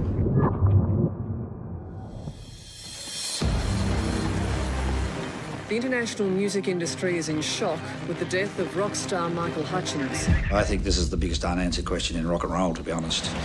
It was shocking and unbelievable. Michael is dead. We'll never see him again. It wasn't his time to go. Under curious circumstances. Nobody asked the real story. Only Michael knows. That is heavy. Then there's the music. It's going to be big. What you have is something that nobody else has. I got goosebumps. He really wanted his music to be heard. It's really good. Beautiful ending. He just touched the souls of so many people. He's going to write the final chapter. Michael was the last rock star.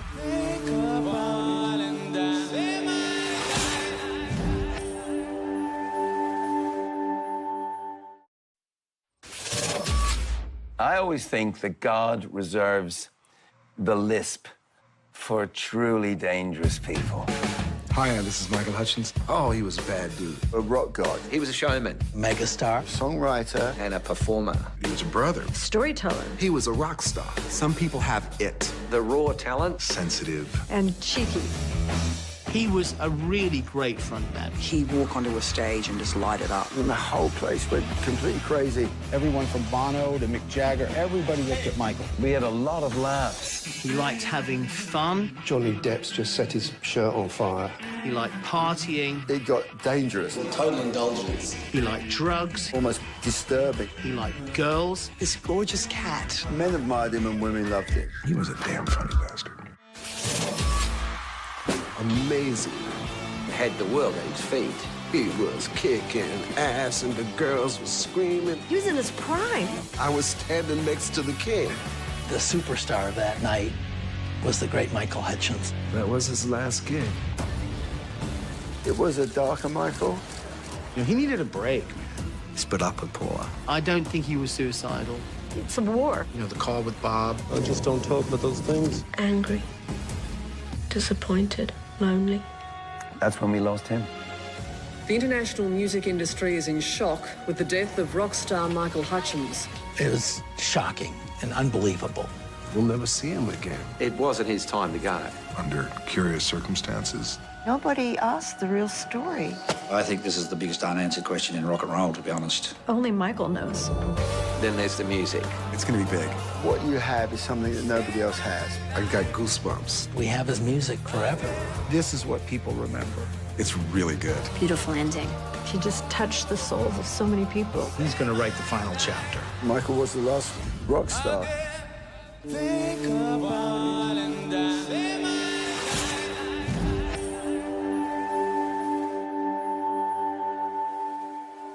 What is all the fame you've amassed? What's it like for the soul? For the soul, I think you are basically going to be the same, hopefully the same person from the beginning to the end. I hope you're a better person at the end because you've had a lot of great experiences and, you know, the soul. I think the soul can get a little bit put on the shelf during, you know, the madness. There's a lot of madness and it's in the fine print, you know. And then you have to go back and reclaim it. Earlier in the year of '97, he called my mother. He said, "I just can't take it anymore." He started to weep. He said, "I don't know what to do. I'm torn and I just can't take any of it anymore." Was he lost or finding his way? I think he was finding his way, but I think in the process of it, it got a little bit overwhelming. He was very keen to stop the continual living out of a suitcase. It sort of worn thin on him and to sort of put down some roots. Because he was 37, he'd been at it, you know, 20-odd years. Hard life.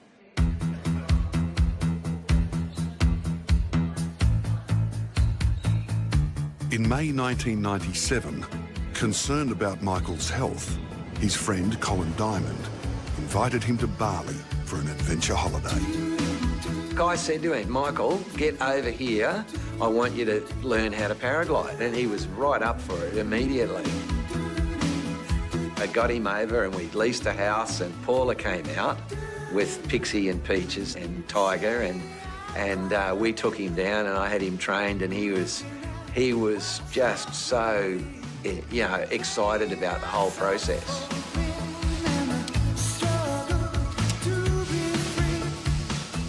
But there's a moment, though, where you have to make the leap. Yeah. Do you remember that moment? I do. I can remember it. I'm going to say, I'm going to chuck you off a cliff, Hutcho. And we did.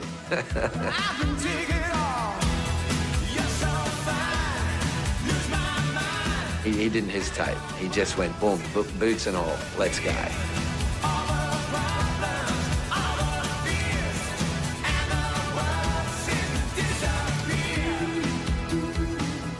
He flew perfectly out horizontally and then he did a perfect beach landing.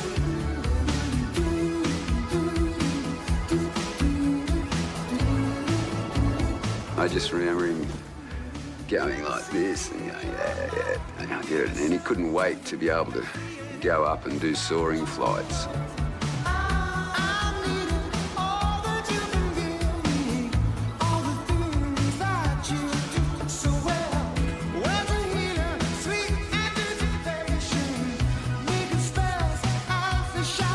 Malcolm Williams not only trained Michael, but he and his wife Edith hosted the whole family, including tiny Tiger Lily. I mean, Tiger Lily was gorgeous, absolutely gorgeous baby, you know. I mean, she was easy, she was smiley, she was happy. Smelly tiger, smelly tiger, smelly tiger, smelly doom, doom, doom, doom, doom, doom, doom, doom, doom, doom. You don't understand, you? Michael loved being a dad. I didn't know that. And he and Paula wanted another baby. Huh? He was actively having fertility treatment in the UK with Paula. They were looking at having another child together. You're busy. Yes, Mummy, busy. No, Helen, darling. Paula was planning, and Michael and I had discussions about them getting married in Tahiti. They wanted to get married in Tahiti in the following July. But as the year progressed, So did the problems confronting Michael. Foremost was Paula's custody battle with Bob Geldof, her former husband. The court is in the process of deciding where the children are to live for the time being, pending a full hearing to take place at a future date. No decision has yet been reached. You know, the thing with Paula and Bob and all that was pulling at him just dramatically. You know, it was a lot of stress. It was really wearing him down. Towards the end of the year, a troubled Michael confided in Kirk Pengilly about his relationship with Paula. We did talk a fair bit about it, and he actually, you know, from what he told me, he had a plan in place to basically split up with Paula. I don't think that was correct at all. You know, perhaps someone that's under that amount of stress and, you know, could have said something like offhanded, but the discussions that I had with Michael all the way through was certainly not to leave her. He was more interested in getting back to London to complete the fertility treatment to have another child. Perhaps both men, both good friends of Michael, are right. After his head injury, he experienced terrible mood swings, something Nick Egan witnessed firsthand. Nicky, Nicky, Nicky, Nicky, Nicky, Nicky, Nicky, Nicky, Nicky, Nicky, Nicky, Nick, Nick, Nick, Nick. Call me. It's Mike. Nick remembers Michael phoning him from a hotel room while on a trip to California with Paula and the girls. And he was almost desperate for me to come down. So I went down and I walked into the hotel room. All the lights were on. The TV was turned up full volume with cartoons on it. There were the kids like, I want room service. And it was like a script. And I saw Michael going, almost like, save me from this, save me. So we went for dinner across the street at some Thai restaurant, just there. And Michael, for the first time ever, to me, was desperate.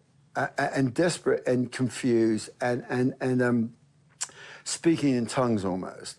Because one minute it was going, I can't marry her, I can't marry her, I can't marry her, to the next minute going, we're going to get married when we get down to Australia, and then this kind of thing about getting custody. And you know, I'd found out that he was on Prozac. And I said to him, and this was the really beginnings of Prozac, and I said, but how are you taking Prozac, Michael? It's not like you got a headache, you pop a pill and your headache goes away. It doesn't work like that. You have to take it. Whether you're feeling good or not, you have to take it and you have to take it. And you can't drink with it, and you certainly can't do cocaine with it. In the space of a few years, the happy, seemingly ageless Michael Hutchence had changed. His friends, like Peter Wilson, were worried about him. I was really shocked because I hadn't seen him for a couple of years, and then I saw him, and I just said to my son's father, I said, I'm really worried. The light was going out. You know, he just seemed a bit lost, and he seemed isolated and alone, even within company. I was very concerned about his well-being. He was in terrible shape. He was on a very high dosage of antidepressants. And he was just popping them. And he'd started that with the head injury, but it had gone off. But with all the press, he'd taken them on again. What I didn't know at the time was that he was in such bad shape that he was forgetting his own lyrics.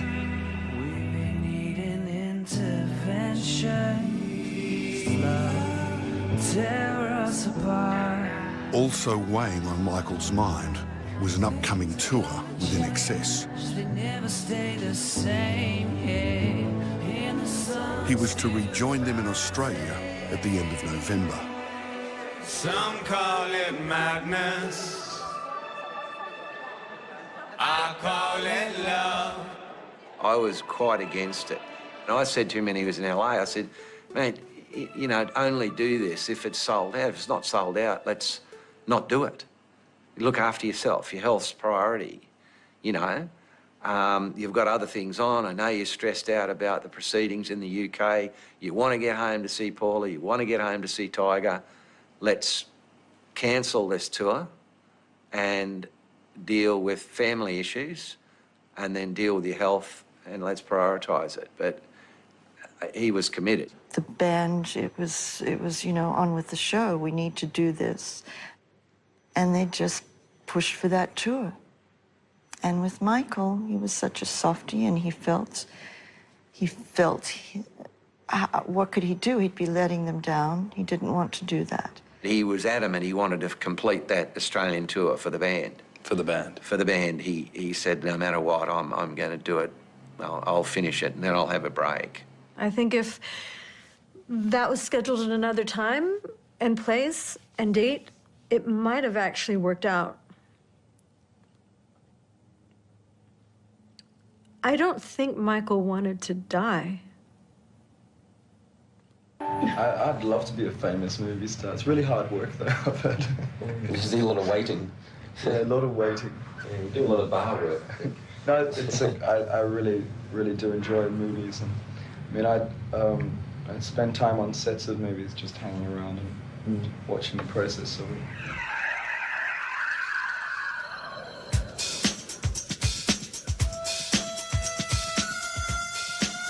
In November 1997, just before he flew to Australia to join In Excess for a tour, Michael was in Los Angeles. He was not only recording new music, but auditioning for movie roles with directors like Quentin Tarantino. He took the acting really seriously. Like, I know at one point he had a meeting with De Niro's company in New York, thinking, you know, and he studied the lines for days, and, you know, he was prepared. He was quite chuffed to me. He sort of said to me on the phone, hey, Colin, I'm going to become a movie star. I'm going to take Hollywood by the horns.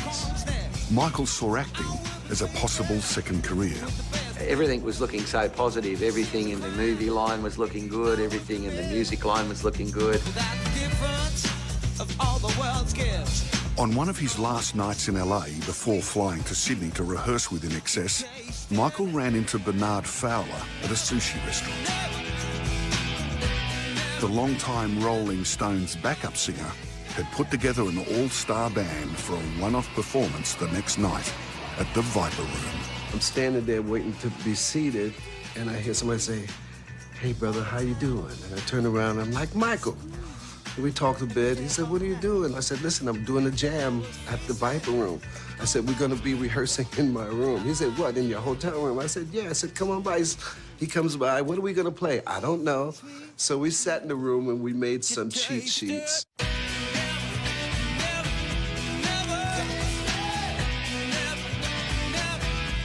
How was he? He seemed to be in a good place. I mean, he walked in the restaurant. He had 2 birds with him. So I'm sure he was in a good place. And they weren't bad looking either.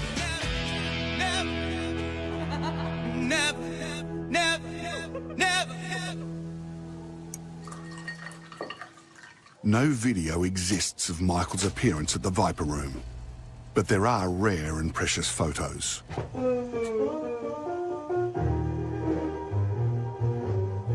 By sheer chance, in the audience that night was this man, Hollywood photographer Jimmy Steinfeld.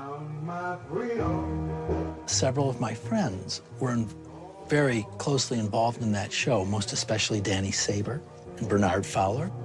The band Nickelback, the great Billy Gibbons played that night, but the superstar of that night was the great Michael Hutchence. Oh, guess who I jammed with? Fucking Billy Gibbons. Fucking from ZZ Top, man. The cool shit at the Viper Room, and he was there, and I turned around and went, it's Billy. All right, you're Billy, right? And he goes, yeah, man, I'm Billy.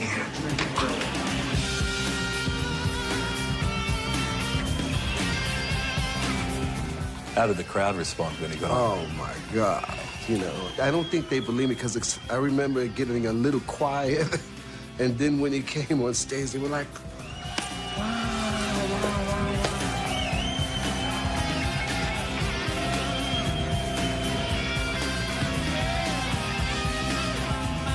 Remind me what song Michael sang. Oh, yeah, that's a good point. Yeah, we did Suffragette City. Suffragette City. Suffragette City.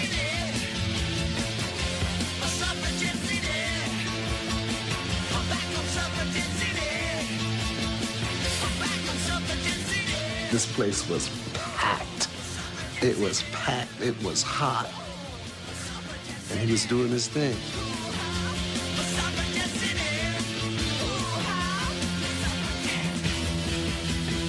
He was good. He was good. And I was trying to be good too. I was standing next to the king.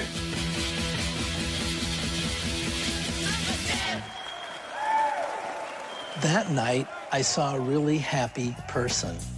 It was so happy and enjoyable that he was gallivanting around the club while I got everybody else backstage to pose for a photo. Michael was hemmed up in the corner. People had him surrounded in the corner, so I couldn't get him to the corner to take that picture. So there is a picture of all of us that were there that night, and the only person not in that picture is Michael. Not enough time for all that I want for you. Not enough. It was an amazing night, though. Amazing night. Amazing night, and also a very sad night, because that was his last gig.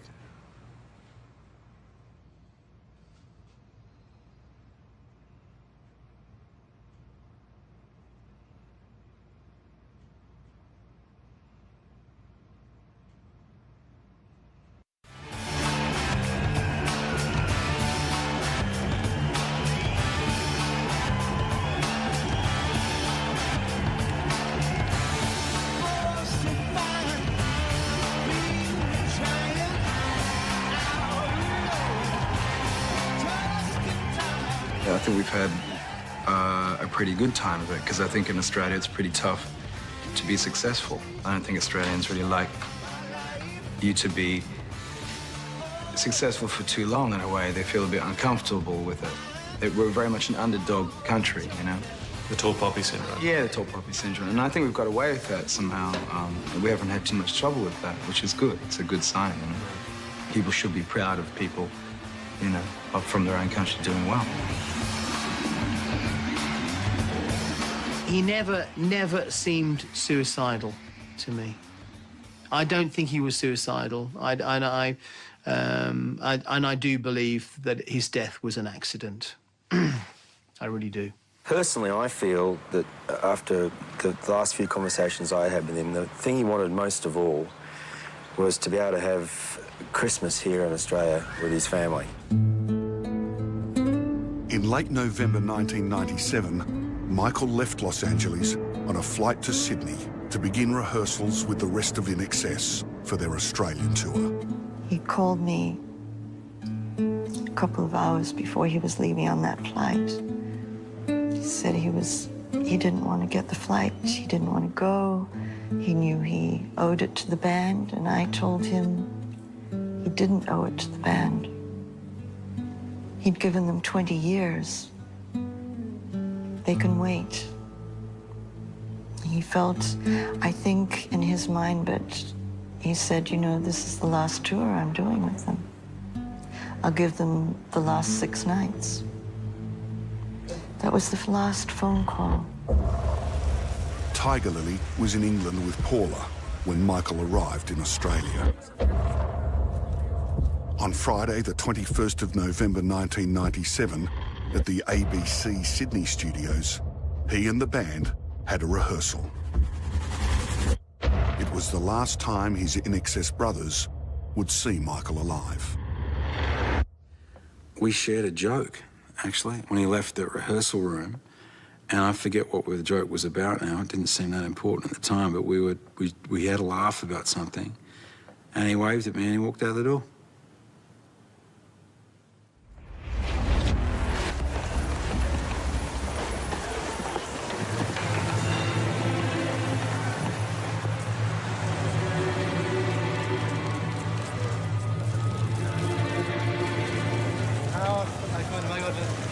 What's happening myself. 90 minutes ago, here at the Ritz-Carlton Hotel at Double Bay, a man's body was found in the doorway inside one of the rooms on the 5th floor. Tell us anything about what's happened inside? That's all right. I've got no comment at the moment. Right. The hotel maid was the lady who made the discovery. She was quite distressed and screamed for help, and security ran up there trying to revive the man. But it is the identity of the man that sadly will shock many. It was a Saturday, and I got a phone call at home in the afternoon because I was in charge of the Rose Bay Detective's Office, and they rang and said that Michael Hutchence had died in the hotel room. Look in the driveway here, you know, cars in and out. Just get out the driveway and do whatever you like, okay?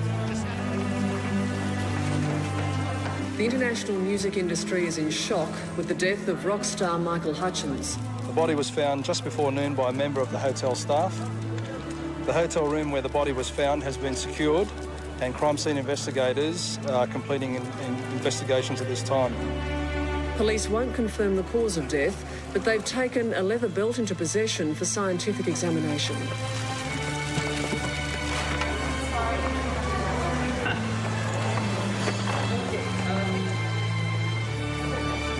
It takes from the Australian and world rock scene one of our most gifted and talented performers, and it really is a very tragic event.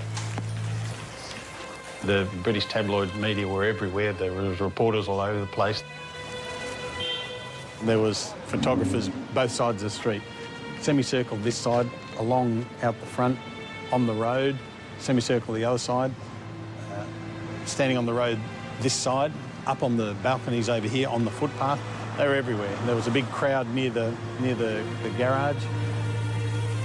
Right back or I'll close off the whole area. There's the undertaker's car pulling into the driveway over there to remove the body.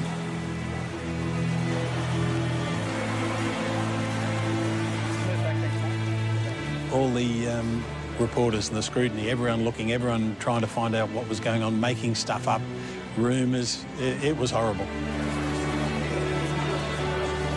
Now a comeback tour and one of the greatest acts in Australian music history has come to an abrupt and shock end. How was Michael's body found?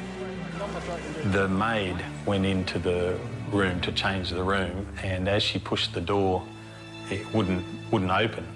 And she pushed it a bit harder and then heard a noise, and it was his body falling from the belt that had broken on the door closer.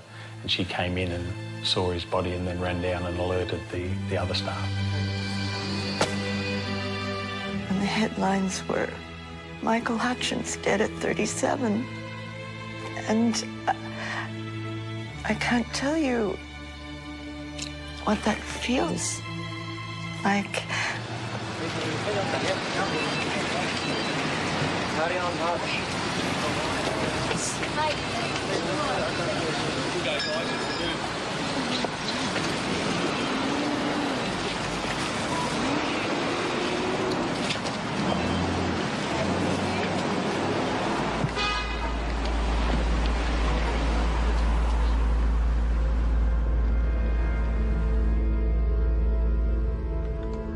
Michael's body was found in room 524. It was just a normal room of the hotel. It wasn't a suite or anything fancy. It was just a reasonably sized room. It was messy. The bed was all pulled back. There was rubbish everywhere. There was empty mini bar bottles and other bottles and glasses. It looked like there'd been people over and there'd been a bit of drinking going on. The rubbish was overflowing in the bin. There was some packets of some sort of illegal drug in the bin. You're talking cocaine? Cocaine. I think he had a fair bit of prescription drugs and other drugs in his system, and alcohol. It's just baffling. And it still is to this day, to so many people. And everyone has their own ideas of how and why he went. And the truth is, only Michael knows.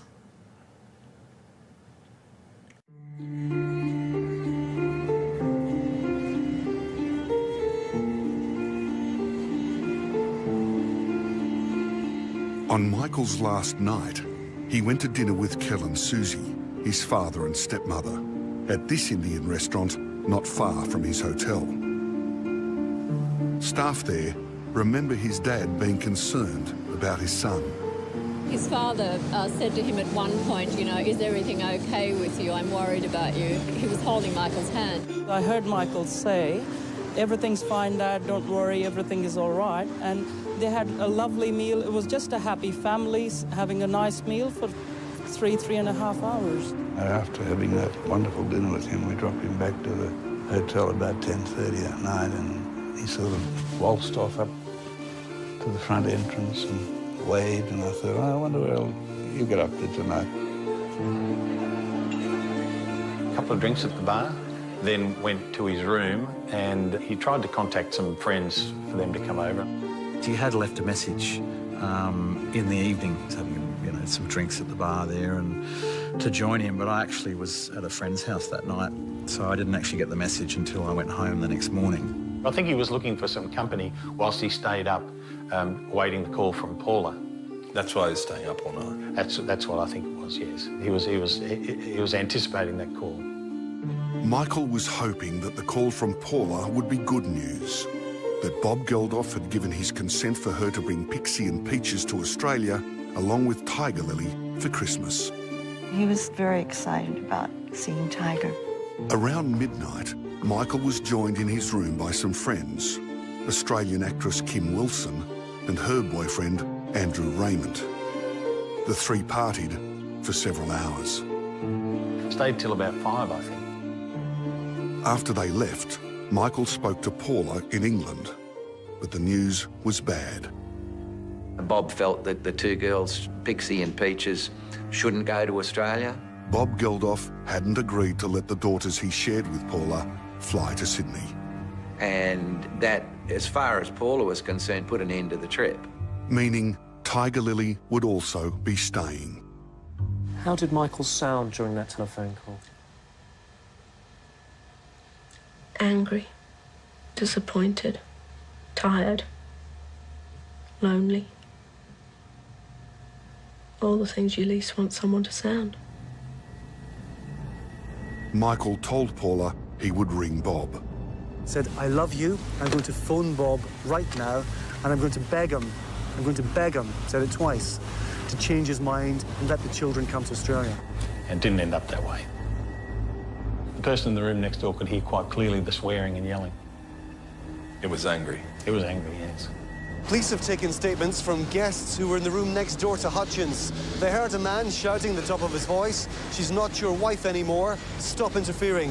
Distressed, Michael then rang a number of friends, including his New York manager, Martha Troop. He left 2 messages on her answering machine. The first one was, I've fucking had enough. Martha, I've had enough. Says it all. And the second call, his voice was deep and slow, and he didn't sound very well. So by the second call, the voice is slower. Yes. The words are slurred. Yes. He's unhappy. The anger is gone. There's something else. Depression, probably, yes. And his misfortune was that not everyone was available when he rang. That's right. I had a terribly restless night sleeping. I got up at 6 o'clock and I went in the kitchen, made some tea, and I just felt I wanted to call him. But knowing that he wasn't a very good morning person, I hesitated. I sat over there beside the phone for an hour, wondering, why did I feel this? Why did I, I rang about just after 11 o'clock, and there was no answer in the room. Kel Hutchence hung up. Not long after, a reporter rang him. And he said, can you make a comment about Michael? And I said, about what? The tour or what? He said, no, about Michael. And I said, would you please explain yourself? He said, oh, I'm sorry, I'll ring the PR people. And I hung up, and I just sat there frozen. I thought he'd had an accident, And just 2 minutes after that, the police came to the front door and told me. Yeah. Terrible. I don't think I can talk about that much more.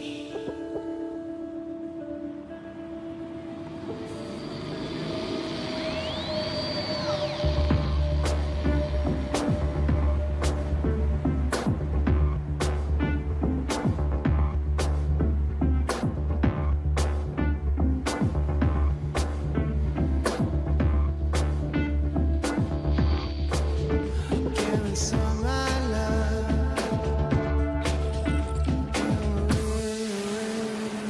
I just want to slide away and come alive again.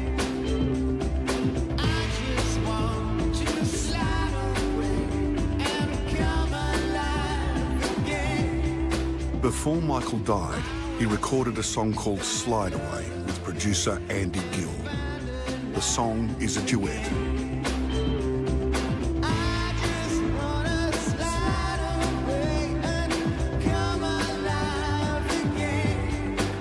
Bono sang his part after Michael's death.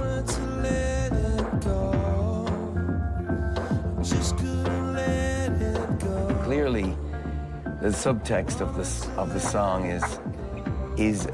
there's some sense of foreboding.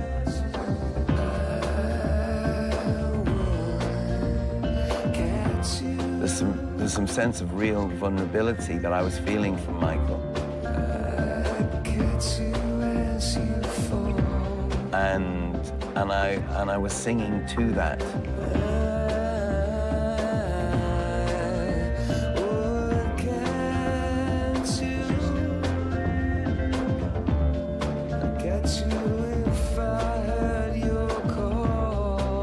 I will catch you if you call. Like, you do have to call. You know, people who are feeling that agony need to make the call. Just call your friend and call your mates.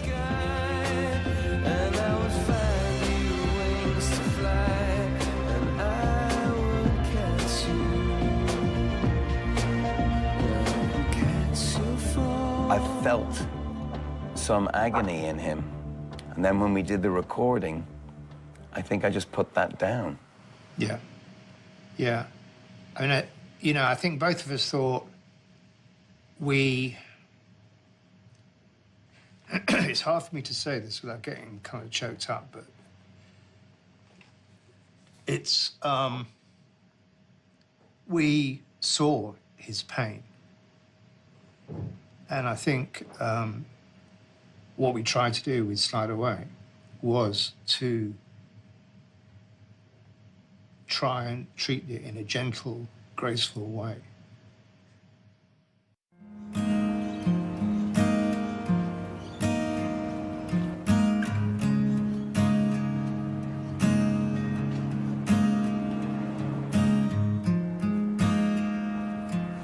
I don't know what to think. Just can't believe it's happened. These, we believe, are the last lyrics which we're told were found in the room. Can you have a look? A yellow note paper, that was what he had in the room. So these are the last lyrics? Yes, it looks to be what this is.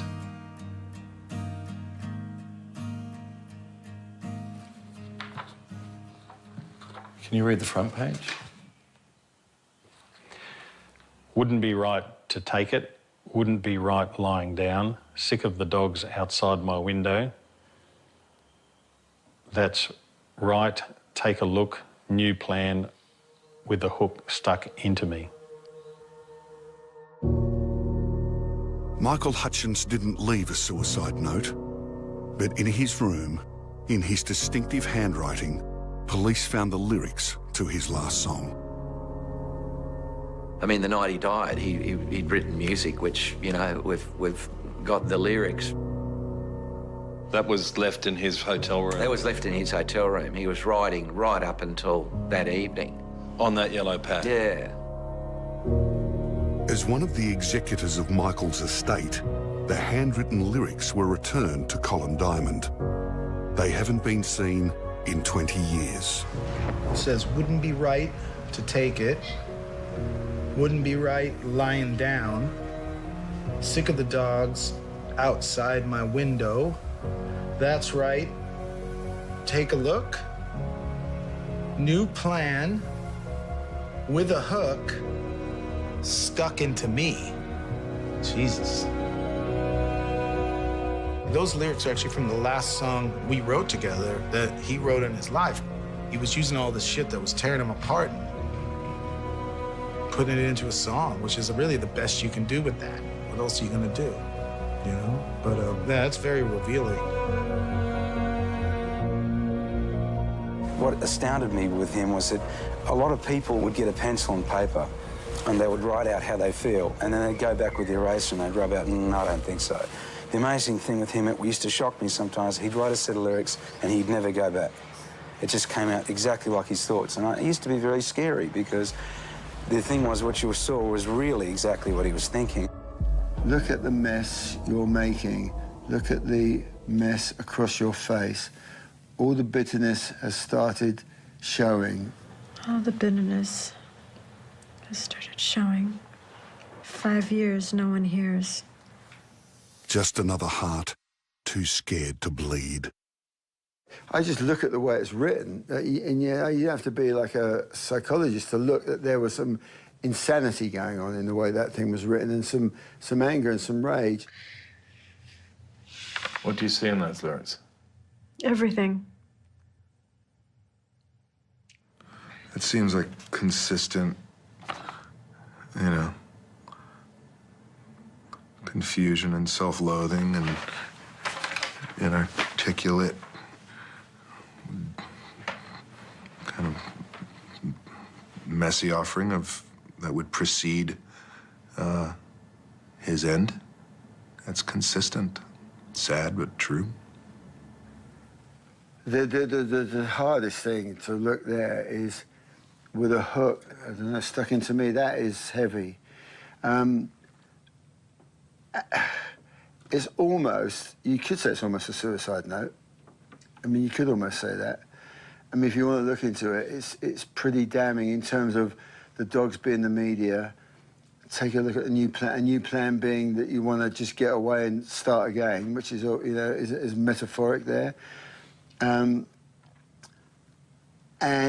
look at the mess across your face. That could be him talking about himself. Yeah, because that's the other thing about when you're in that state, you just don't want to look in the mirror. You know, you don't want to look in the mirror. And there's a self-loathing as well, I think, when you get to that point. Just that just wanted it to be over. It's definitely got that. But equally, you know, if he'd gone to sleep and woken up the next morning, he might have screwed this up and thrown it in the bin. But it's a very, very, very interesting document, I think. Who else has seen this? This is the last page. These are the last lines. Gave you some time to feel it. Tangled you up in flesh and blood. Just too scared of where it takes you. Spotlight blue to red, crashing in your head.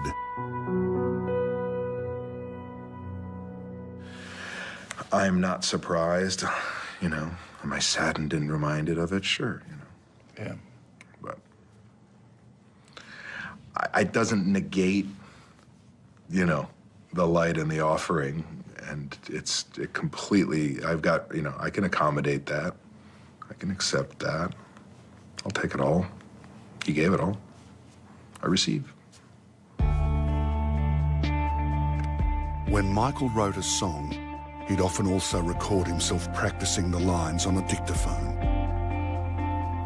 In his final hours, Michael played the raw audio of what was to be his last song to Kim Wilson and her boyfriend. Playing it on the cassette. Yes. We think this is the cassette.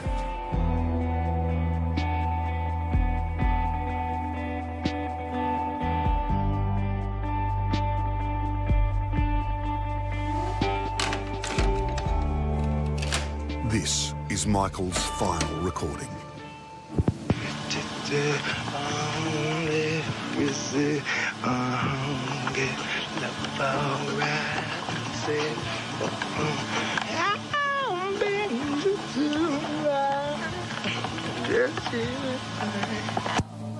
So, babies, come on, drive. So, babies, come to ride. So, babies, come on now. And so, babies, in my ride. Take it. Wouldn't be right lying down. Sick of the dogs in that window. inside. Do you love the dance that came to me? If he was referring to the dogs outside his window, they were still there after he died. The press. That's right. How ferocious were they? Horrible. Horrible. Just get out the driveway and tell me a lot, okay? I wasn't expecting that level of interest and that level of hostility. It has been suggested that the death resulted from an act of autoeroticism. However, there is no forensic or other evidence to substantiate this suggestion. I am also satisfied that there was no other person involved in causing the death. An inquest found Michael committed suicide shortly after running a bath and getting undressed. For some, like Paula Yates, these actions were inconsistent with Michael wanting to take his own life. He would have hated to have been found naked, to have lost his dignity. He had lots of dignity. He would have dressed, he would have written a note, he would have done it as a ritual. If he'd have even thought of killing himself, which I don't believe he would ever have done, especially not with his responsibility to me and Tiger, which he took so seriously. So to be naked and just found like that, he must have been doing something else. She didn't believe that it was suicide. She wanted the alternative that he died in a sex act gone wrong. She told me that in a crowded restaurant in Double Bay, that she wanted to change the coroner's mind and tell him something that would make him change his decision on the ruling on the suicide. What did she say in that restaurant? Do you want me to say exactly what she said? If you feel comfortable, if not. She said that, I said, what could you possibly tell the coroner that would make him change his mind? And she shouted in a loud voice in the restaurant full of people, I'm going to tell him that Michael used to strangle me while he was fucking me till I went unconscious. Did Michael ever choke you, strangle you, or tie you up in bed? Oh, please. Can't ask me that, can you? Can you ask me that? He can ask it you. Yeah, he did everything. Do you have any doubts it was suicide? No. I've been to many autoerotic asphyxiation deaths over the years, and you can tell the intention is not to kill yourself. The intention is to get some gratification, enjoy yourself. Michael wasn't in the mood to enjoy himself. He was very depressed. He wasn't thinking properly because of the lack of sleep, the medication, the drugs, the alcohol, the argument he just had with Bob Geldof.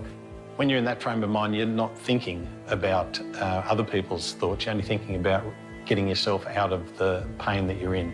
And I think that's what he was looking at. I can assure you there was nothing kinky there. Yeah. You wouldn't, I mean, I can dispel that rumour very easily by the fact that you, after fighting with Bob Geldof on the phone for 18 minutes, you don't, oh, I feel horny now, I'm going to, after an argument. You wouldn't do that. It doesn't make sense to me.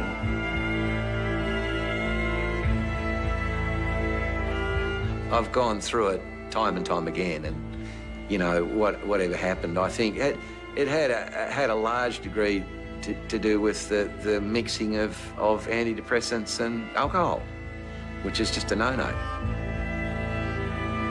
One thing I do want to say, and that is that I think the world should be very careful about taking antidepressants. Things like antidepressants and alcohol mixed together, making people suicidal. And I think the world's got to take a deeper look at it. That's why I can't be angry at Michael, because if he did take his own life, then I feel that he was sick.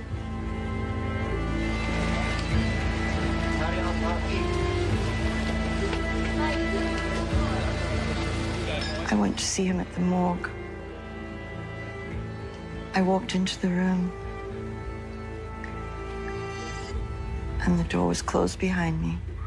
It's very cold. Michael was laid out with a sheet. And he did look peaceful. I guess all his troubles were gone. And he had a little cut. I guess that was when he hit the door. I just tried to hold his hand. It was so stiff. And I kissed him. I just stayed there for a while, just telling him how much we all loved him and understood it was okay. It was okay. If he had to let go that way, it was his choice. As sad as it was. I mean, I remember being at the mortuary, but mainly just being so stupid. You know, thinking I could make him wake up. And then I just I did things like I washed him.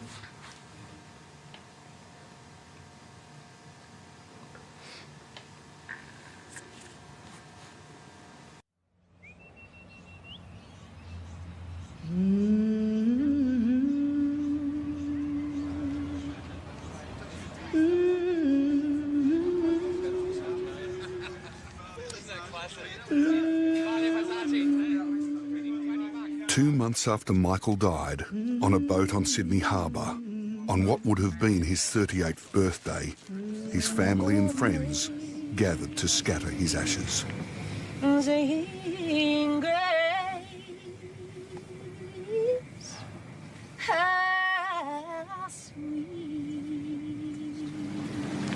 We here now commit the ashes of our dear son, brother, friend, Michael Kellen Hutchence. Video of that day has recently surfaced. Earth to earth. Before now, ashes to ashes. It had been rarely seen. Dust. It was recorded for and only shared with those who were there. Was lost, but now I'm found. 'Twas blind, but now I see.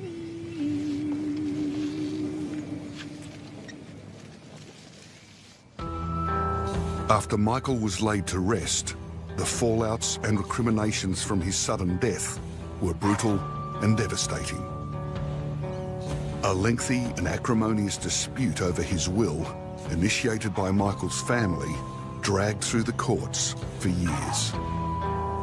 The estate was sued, the trust was sued, I was sued. There was, 13, 14 counsel involved for 3 or 4 years.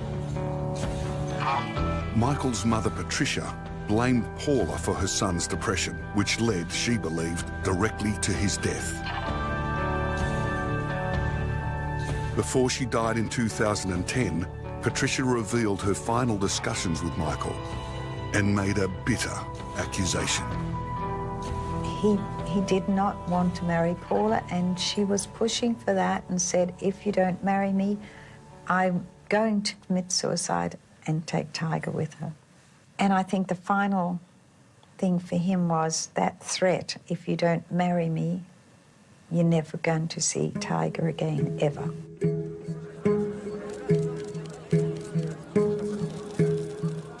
When was the last time you saw Paula and Tiger? At the airport. I went out with them when she was going back after the funeral, and Paula was in the VIP room in the airport. She was lying on the couch, quite distraught still, and Paula and her friend got on the plane and left Tiger Lily in the room, so I had to pick her up and carry her onto the plane and said to Paula, you left something behind. And then I left. That was the last time you saw them? That's the last time I saw her, yeah. A heartbroken Paula never got over Michael's death, despite the best efforts of friends to help her. She had the utmost support because she took Mike's death extremely badly. She did? Yeah, it really did knock her for 6.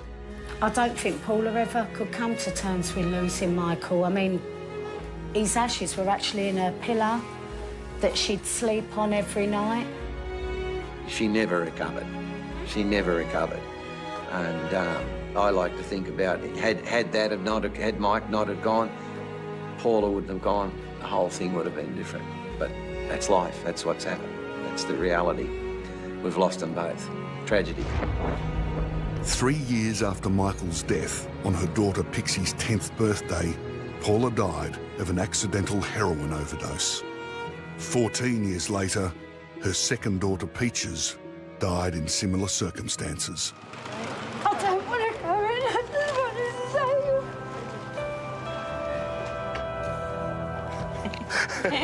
you. Sorry about the smile. Here's Mummy. Gigi.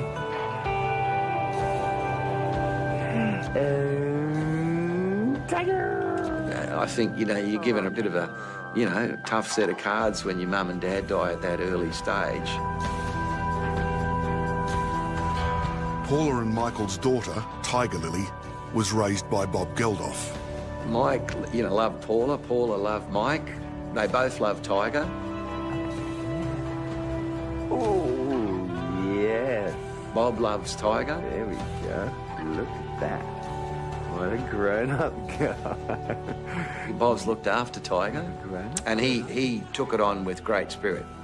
And the day that Paula died, I was contacted by him and we gave full support because I felt that Tiger should be with the sisters. And it's worked out very well. She's been well educated and she's very grounded and she's got a great future, which would make both Paula and Michael extremely happy.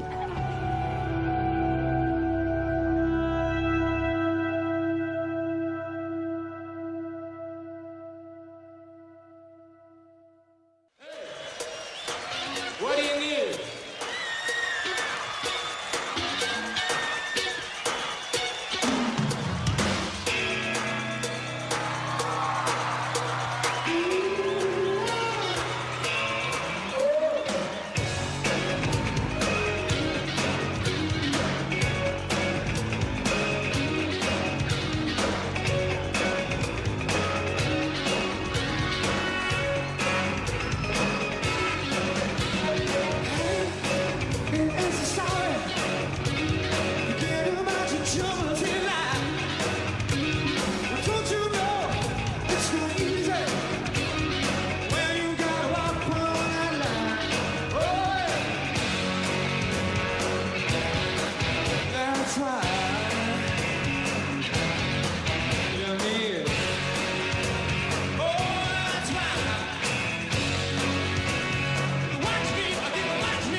For 20 years, the manner of Michael's death and the events that followed have cast a shadow over his legacy.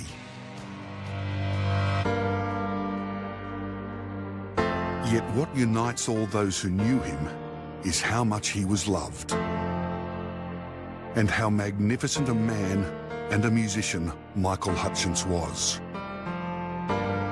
Which is why his new music, now that it's finally been revealed, matters so much. He wanted people to hear his own artistry and his own voice. And I think in so many ways, his soul will really rest in peace because they finally will. And it's excellent. Putting a little bit of a happy ending on a story that really didn't have one, you know? He needs to be at peace, you know, something has to happen where it's just a beautiful ending, you know? It's wonderful because there's something extra. There's a little bit more of Michael left. I mean, he left, you know, we've lived the last 20 years without him. He shouldn't be defined by one night, you know? And I think that there are also huge Michael Hutchence fans out there who will feel even more gratified by this discovery.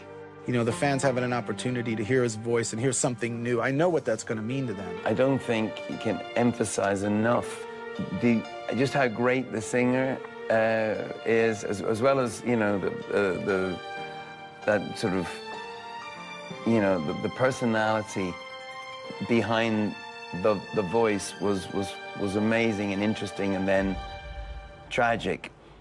But I think what we're all realizing is is just how great a singer we lost, as well as a friend. He really wanted this. He really wanted his music to be heard. You know what? We can talk about it till the end of time. Let's just play the track and let the people make up their own mind.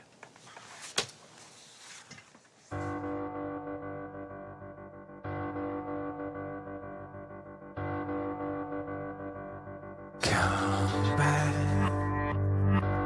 I want to come now.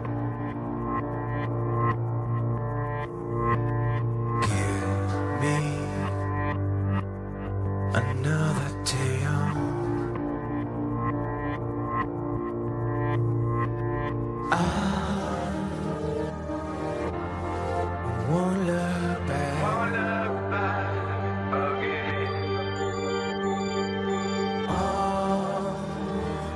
All these tears are gone, so gone. Oh,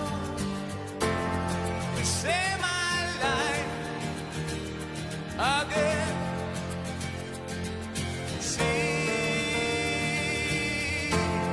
Save my life again.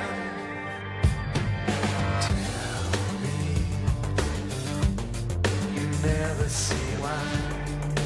Tell me why. Give up and give it to me. To me, to me. I won't look back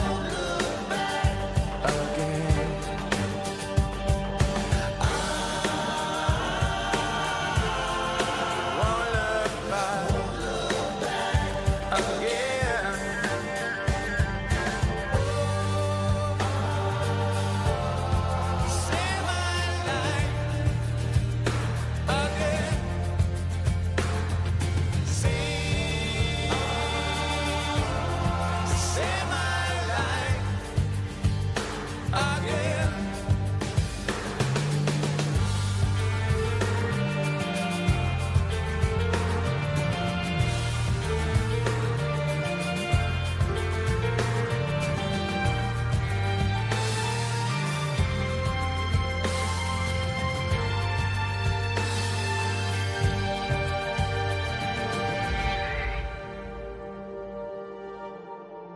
Never seem to be. I won't be satisfied. Alright, yes, I wanted to be free of the side. Never could be alive. Tonight we take it. Tonight we take it.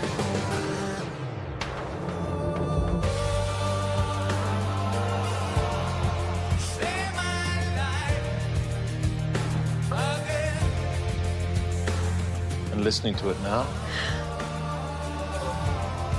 Makes sense.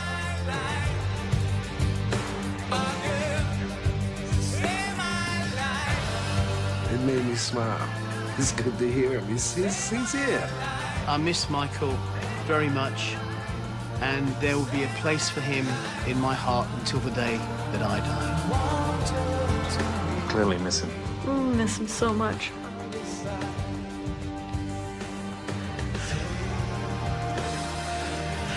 I miss him a lot. I miss my friend.